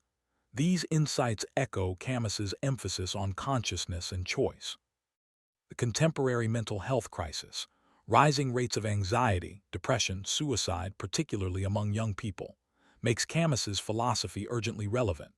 When traditional sources of meaning, religion, community, stable careers, clear life paths, have eroded, people are left confronting absurdity without preparation or support. Camus offers a framework for facing this crisis without false comfort, for finding meaning without metaphysical guarantees, for living authentically in uncertain times. Literary influence, the absurd in contemporary fiction. Camus's literary legacy is immense. The style he pioneered, philosophical novels that explore existential themes through concrete stories and vivid characters, became a template followed by countless writers. His influence appears in authors as diverse as Paul Auster, Don DeLillo, Haruki Murakami, and Zadie Smith. The contemporary novel often features Camusian protagonists, characters who seem disconnected from conventional meaning, who observe life with a certain detachment, who face absurd situations without melodrama, who create meaning through action rather than through belief. Think of the narrators in Murakami's novels, drifting through surreal situations with calm acceptance, or the characters in DeLillo's work, navigating a media-saturated world where traditional meanings have dissolved into noise. Moreover, Camus's technique of using extreme situations to reveal philosophical truths, a plague, a murder, an absurd trial, has become common in literary fiction. Margaret Atwood's dystopias, Cormac McCarthy's post-apocalyptic landscapes, Elena Ferrante's explorations of identity and violence, all employ this method of stripping away comfortable illusions to expose fundamental realities. His influence extends to popular culture as well. Television series like True Detective explicitly reference absurdist philosophy, with characters quoting Nietzsche and Camus, wrestling with meaninglessness and the human need to create significance. Films like No Country for Old Men or Drive feature protagonists who operate according to their own codes in an indifferent universe, creating meaning through action rather than through moral certainty. The graphic novel and comic medium has also embraced Camusian themes. Alan Moore's Watchmen explores what it means to be heroic in an absurd world where traditional morality has collapsed. The protagonist Rorschach, who refuses to compromise his principles even when pragmatism would save lives, embodies Camus's insistence on limits. Better to die with integrity than live through collaboration with evil. Political philosophy, Revolt without revolution. Perhaps nowhere is Camus more relevant than in political philosophy.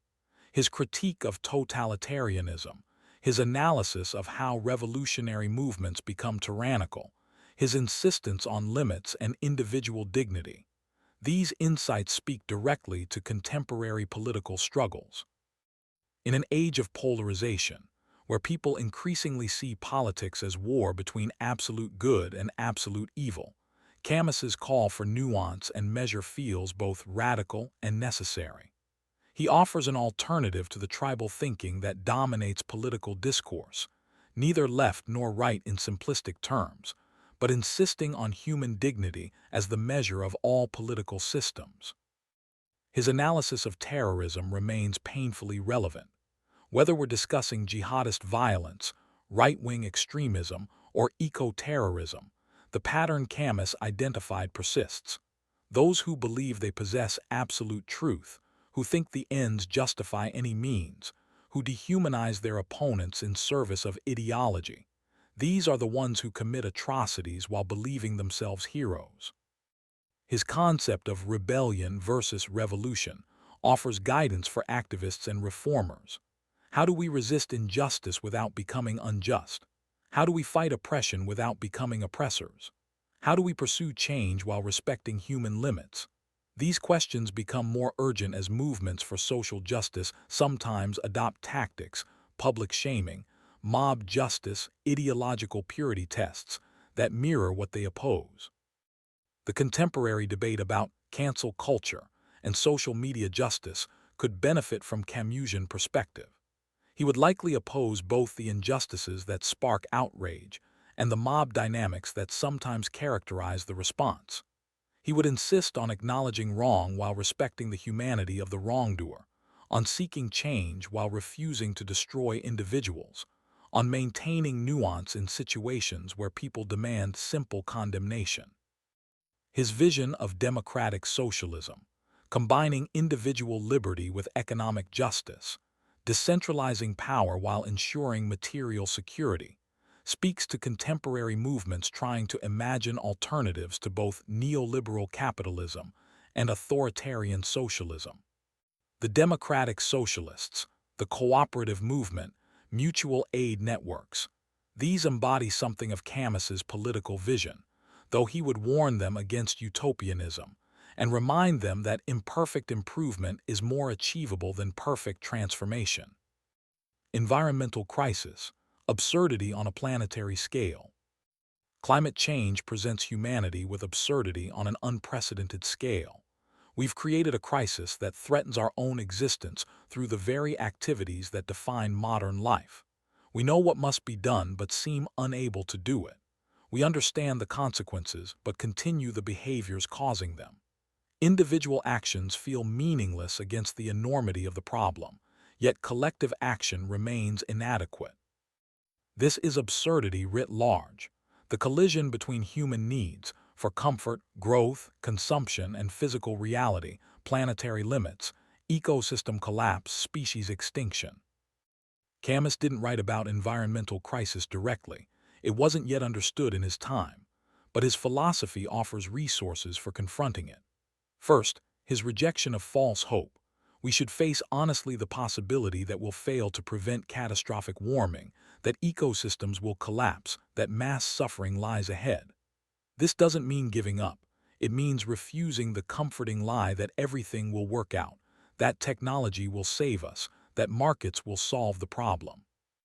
Second, his emphasis on rebellion.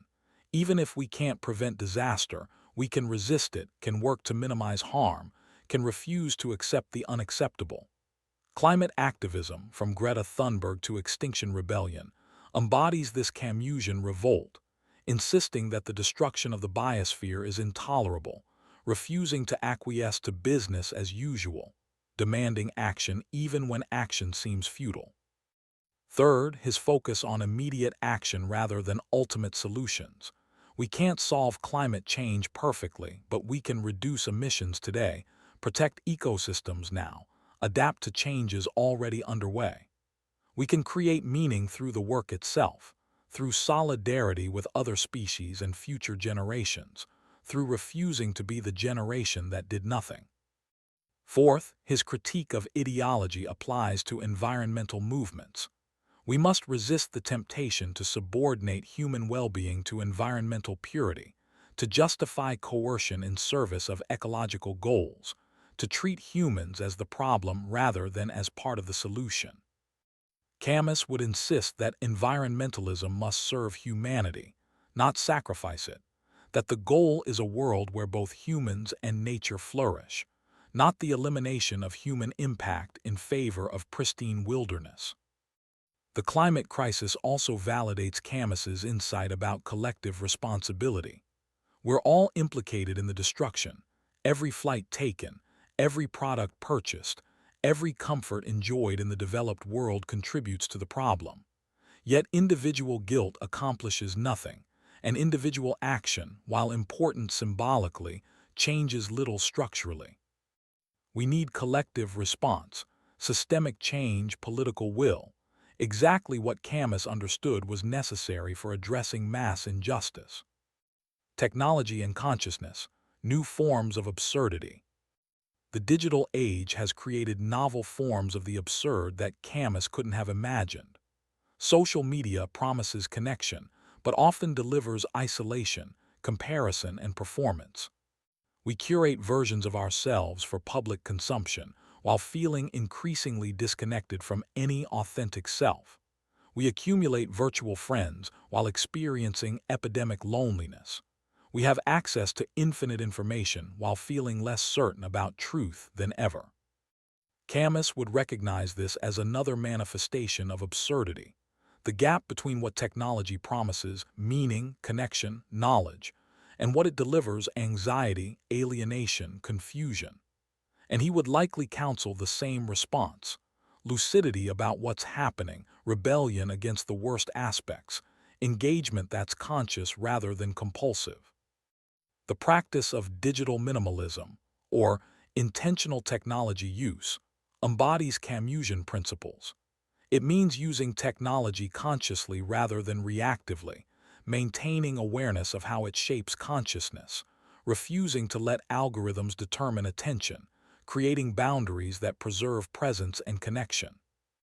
It means treating social media like Sisyphus's boulder, engaging with it when necessary but never forgetting its essential futility, never mistaking virtual interaction for genuine connection. Artificial intelligence presents another philosophical challenge that Camus's thought illuminates. If machines can think, create, even appear conscious, what does that mean for human significance? One response is existential panic. If AI can do everything humans can do, better and faster, what's our purpose?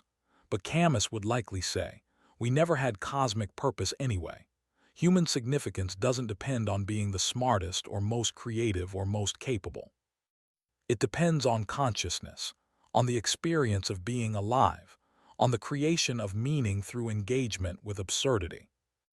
AI might surpass us in intelligence and capability, but it doesn't, or doesn't yet, experience absurdity, the collision between consciousness and meaninglessness, the need to create significance in an indifferent universe, the confrontation with mortality.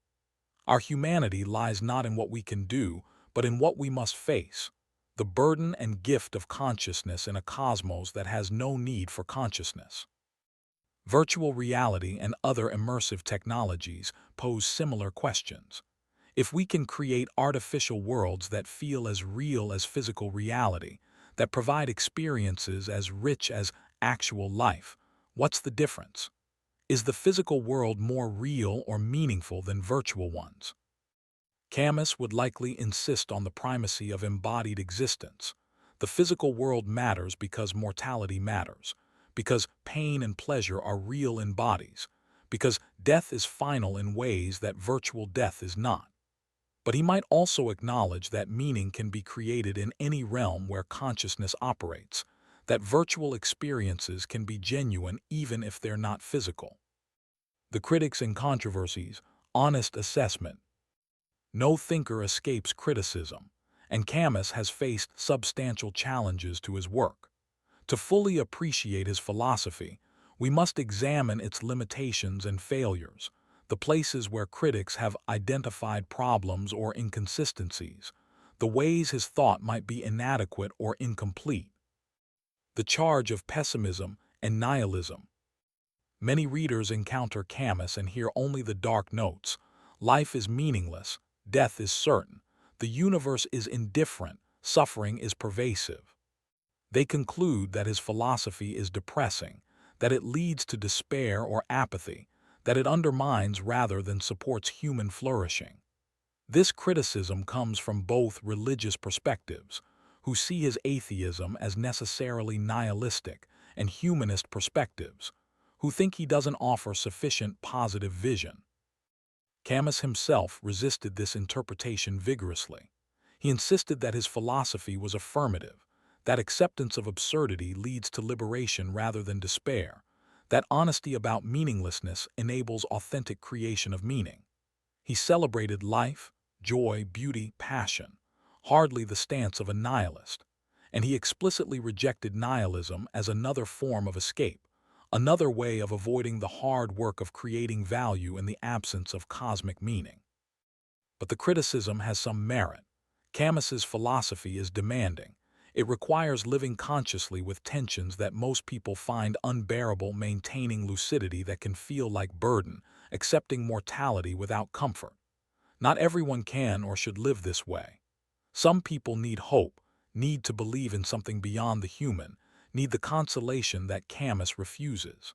Is his philosophy elitist, accessible only to those strong enough to bear its truths? Perhaps, or perhaps the issue is that Camus is describing reality accurately, and reality is hard. The question then becomes not whether his philosophy is pessimistic, but whether it's true, and if true, whether living in denial is better than living in lucidity. Camus would say no, but reasonable people might disagree. The Algerian question, colonialism and compromise. The most damaging criticism of Camus concerns his position on Algerian independence. As violence escalated between French colonizers and Algerian nationalists in the 1950s, Camus struggled to articulate a position that satisfied anyone. He opposed French colonial domination and called for reforms, equal rights, eventual independence.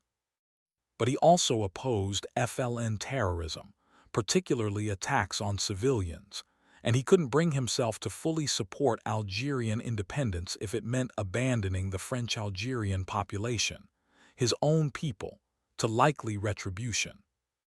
His famous statement, "I believe in justice, but I will defend my mother before justice," captured his dilemma but also his failure. Critics from the left saw him as betraying the oppressed, putting ethnic loyalty above universal principles, failing to recognize that colonial violence was the root cause of all subsequent violence. Critics from the right saw him as insufficiently patriotic, unwilling to defend French interests, too sympathetic to terrorists. The truth is complex. Camus's position was nuanced, perhaps too nuanced for the moment's demands. He wanted an outcome that protected both Arab Algerians and French Algerians, that addressed injustice without creating new injustice, that achieved independence without mass killing.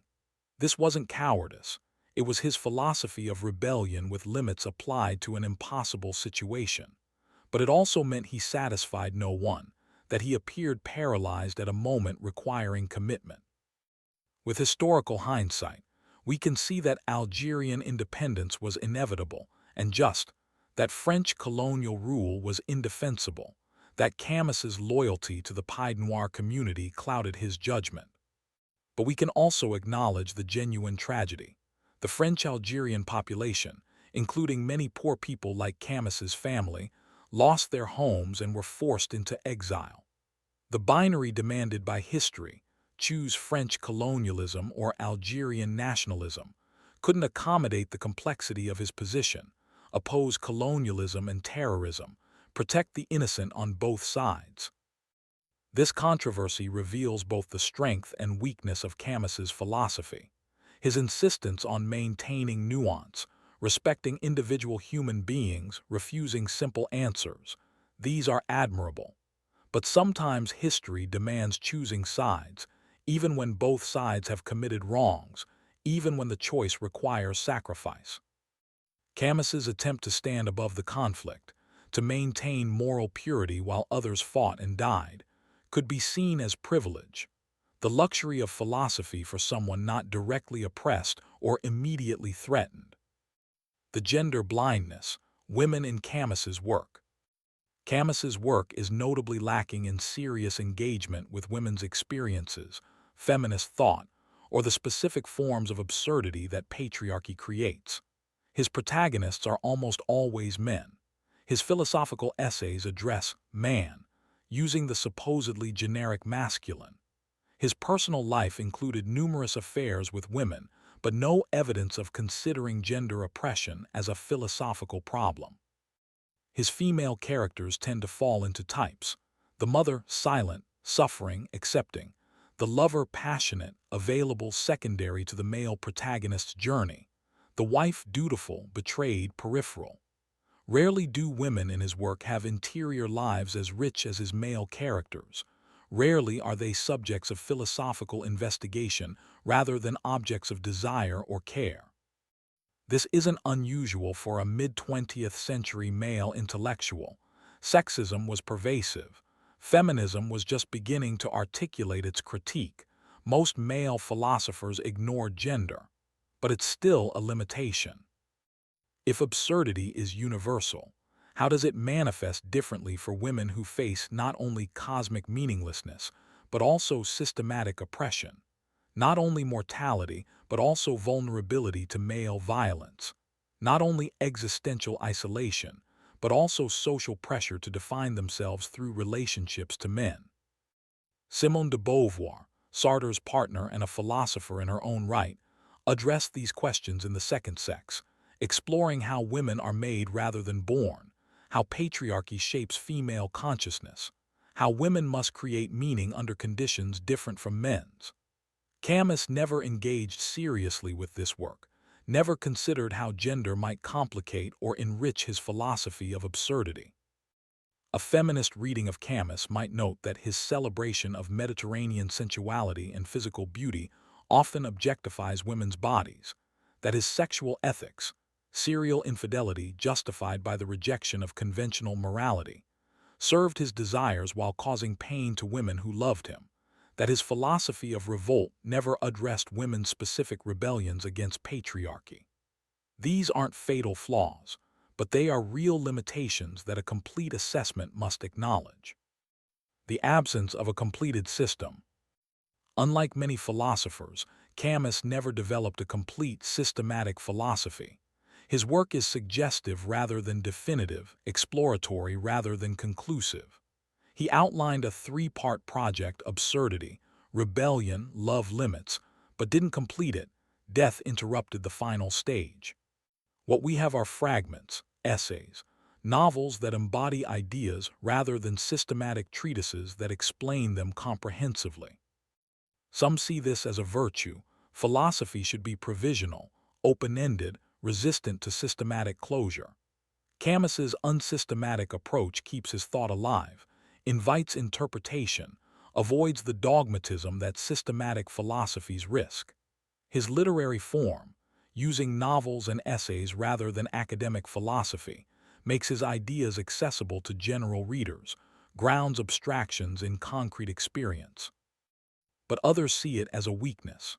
Without systematic development, Camus's ideas remain suggestive rather than demonstrative. He doesn't prove his claims so much as assert them. He doesn't address obvious counterarguments or work through implications rigorously. He doesn't provide the kind of logical scaffolding that academic philosophy requires. Moreover, the incompleteness of his project means we don't know what his mature philosophy would have become. He died at 46, relatively young, still developing. The third part of his project, focused on love, limits, and some form of affirmation beyond revolt, exists only in fragments and hints. Would he have moved toward greater hope, toward religious sensibility, toward political engagement? We can only speculate. The final choice, what Camus offers us now. As we approach the conclusion of our journey through Camus's thought, we must return to the essential question. What does this philosophy offer to someone living now, in the 21st century, facing the specific challenges of our time? Not in theory but in practice, not as academic interest but as lived wisdom, what does Camus give us? First, he offers honesty, the courage to face reality without comforting illusions, to acknowledge meaninglessness without escaping into false hope or descending into nihilistic despair. In an age of ideological polarization and tribal thinking, where everyone seems certain and no one seems honest, Camus's lucidity is refreshing and necessary.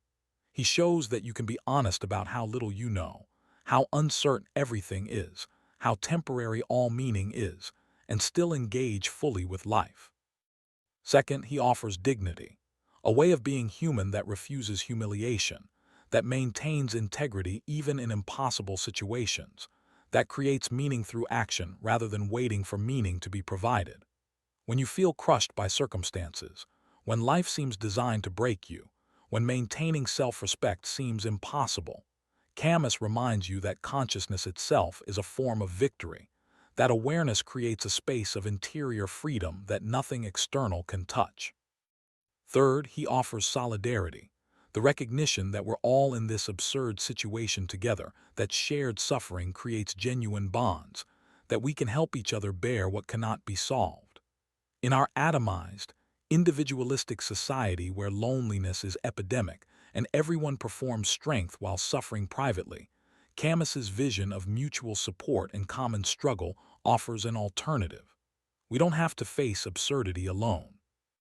Fourth, he offers rebellion, permission and encouragement to resist what's unacceptable, to refuse normalization of suffering, to fight injustice even when victory is impossible. Not violent revolution that justifies any means, but measured revolt that maintains humanity while opposing inhumanity. When you feel powerless, when change seems impossible, when resistance seems futile, Camus insists that the revolt itself matters, that refusing to accept the unacceptable is valuable regardless of outcome. Fifth, he offers passion, the invitation to feel deeply, to engage fully, to experience intensely, to love without guarantees, to create without assurance of permanence.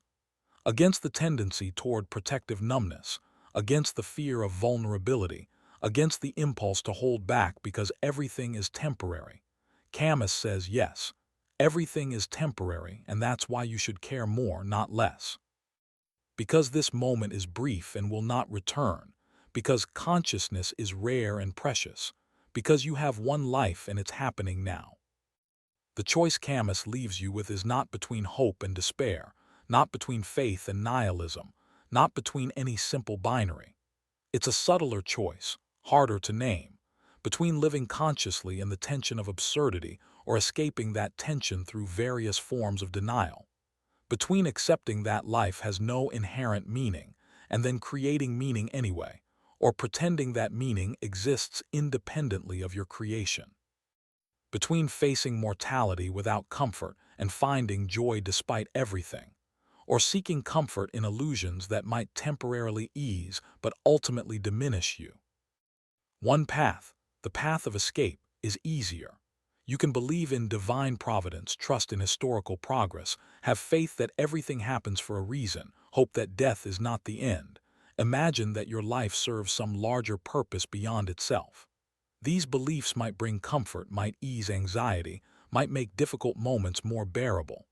Camus doesn't condemn those who choose this path, doesn't mock their need for consolation, doesn't claim moral superiority. But he offers another path, the path of lucidity, that he believes is more honest, more dignified, more fully human. On this path, you face the silence of the universe without inventing voices. You accept mortality without promise of afterlife. You create meaning while acknowledging it's your creation. You love knowing love is temporary. You strive knowing ultimate victory is impossible. This path is harder, requires more courage, offers less comfort. But it offers something else, authenticity. The sense that you're living your actual life rather than a life prescribed by ideology or tradition or fear. The feeling that your choices matter precisely because they're yours, created without external validation. The experience of being fully present rather than always somewhere else, in the past regretting, in the future hoping, in fantasy escaping. The quiet satisfaction that comes from maintaining integrity, from refusing to lie to yourself, from inhabiting your existence fully even when it's difficult. Imagine yourself at the end of your life looking back. What would you want to have been? Someone who lived consciously, who faced truth without flinching, who created meaning through engagement, who maintained dignity despite everything. Or someone who stayed comfortable through denial, who avoided difficult truths, who lived according to others' expectations, who never fully inhabited their own existence. This is not a judgment. There's no cosmic scorekeeper, no ultimate reward for choosing the harder path. In absolute terms, it doesn't matter which you choose. You die either way, consciousness ends either way, cosmic indifference remains either way. But in human terms, in the only terms that actually matter while you're alive, it might matter greatly. Not objectively but subjectively, not to the universe but to you, not in eternity but in the brief moment of awareness you call your life. Camus stands at that crossroads with you, not telling you which path to take but describing clearly what each path offers and costs. He bears witness to the difficulty of conscious living while also celebrating its rewards. He acknowledges that the absurd is heavy burden while insisting it's also strange liberation. He looks you in the eye across decades, across death, through words on a page and says, "You are free. You are responsible. You are alone but also connected. You will die but also live. Nothing matters ultimately but everything matters immediately. Choose." Closing reassurance, the wisdom that remains. And so, dear listener, as you drift towards sleep on this quiet night, carry with you Albert Camus's central insight, the gift he offers across the years. Life is absurd and that's okay. In fact, that's liberating. The absence of cosmic meaning doesn't make your life meaningless. It makes your life your own to shape, your own to invest with significance, your own to live as you choose. You don't need the universe to care about you. You don't need God to validate your existence. You don't need historical progress to justify your struggles. You don't need eternal life to make this life valuable. You have consciousness, that strange, precious capacity to be aware, to feel, to think, to choose. You have this moment, this breath, this heartbeat, this exact configuration of awareness that will never occur again. You have others, people who share this bewildering situation, who can join you in solidarity and love and mutual recognition. These are enough, not in the sense of completing you or fulfilling you or saving you from absurdity, but in the sense of being real, being valuable, being what life actually offers as opposed to what we wish it offered. And there's profound beauty in accepting what is rather than pining for what isn't, in saying yes to reality rather than always saying if only, or someday, or elsewhere. The path Camus illuminates is not easy. It requires courage, to face death without illusions, to love without guarantees, to strive without assurance of success, to create meaning while knowing you're creating it. It requires daily renewal. The clarity you achieve today can be lost tomorrow. The lucidity you cultivate can cloud over. The engagement you choose can drift into numbness. Absurdist living is not a one-time achievement but a continuous practice, a repeated choice, a stance that must be taken again and again. But it is real. It leads not to perfection but to authenticity. not to the elimination of suffering, but to suffering that means something because you choose how to respond to it. Not to escape from the human condition, but to the fullest possible inhabitation of it, living with both the tragedy and the beauty, the absurdity and the passion, the mortality and the moment. When you wake tomorrow, you will face again the basic questions. Why get up? Why continue? Why care? And Camus's answer echoes, because you are alive, because consciousness is a gift even when it's a burden, because Sisyphus pushing his boulder is somehow mysteriously happy.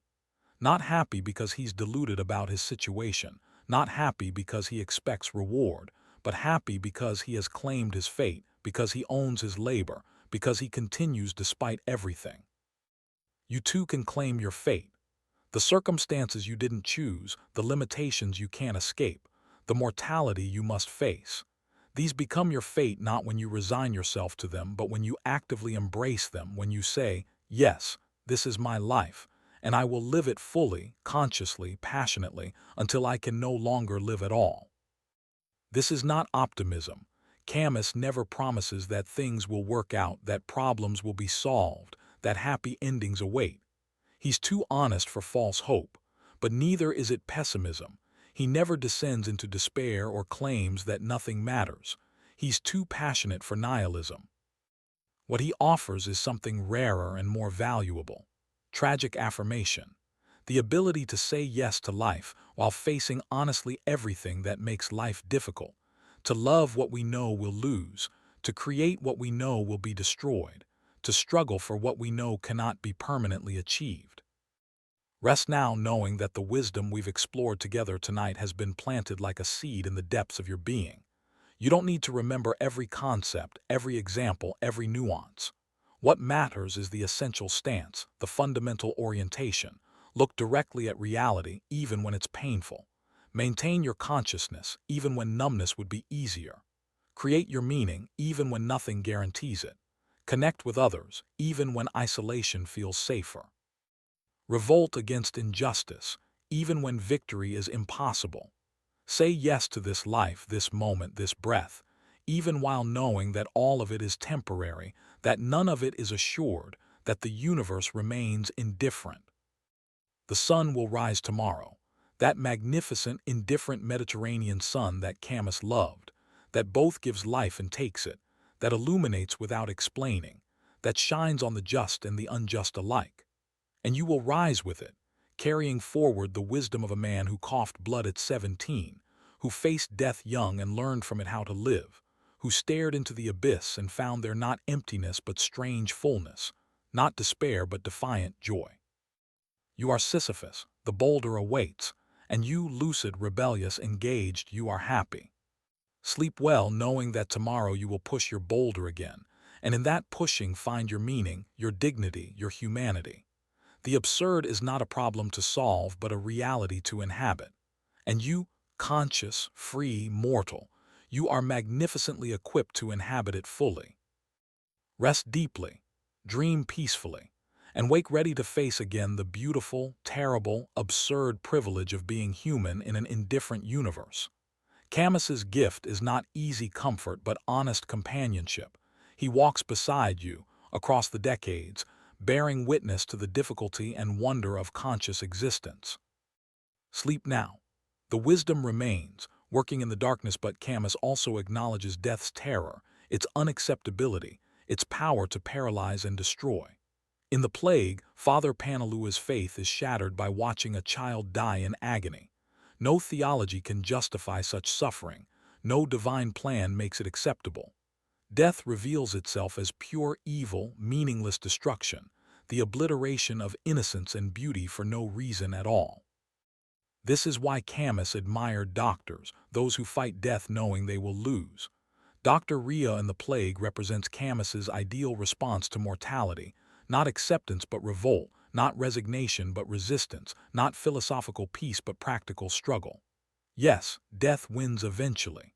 Yes, all patients ultimately die. Yes, the plague returns again and again throughout history. But still we fight, still we heal, still we resist. This is the dignity of the medical profession, the refusal to accept the unacceptable, the fight against death even when victory is impossible. Camus's own death was absurd in the most terrible sense, a car accident at age 46, sudden and meaningless. He was driving from his home in Provence to Paris with his publisher Mitchell Gallimard, Gallimard's wife, and their daughter. The car, a Facel Vega, left the road and crashed into a tree. Gallimard died days later from his injuries. Camus died instantly, his neck broken. In his coat pocket was a train ticket. He had originally planned to take the train, but decided at the last minute to drive with Gallimard. The randomness is unbearable. If he had taken the train as planned, he would have lived.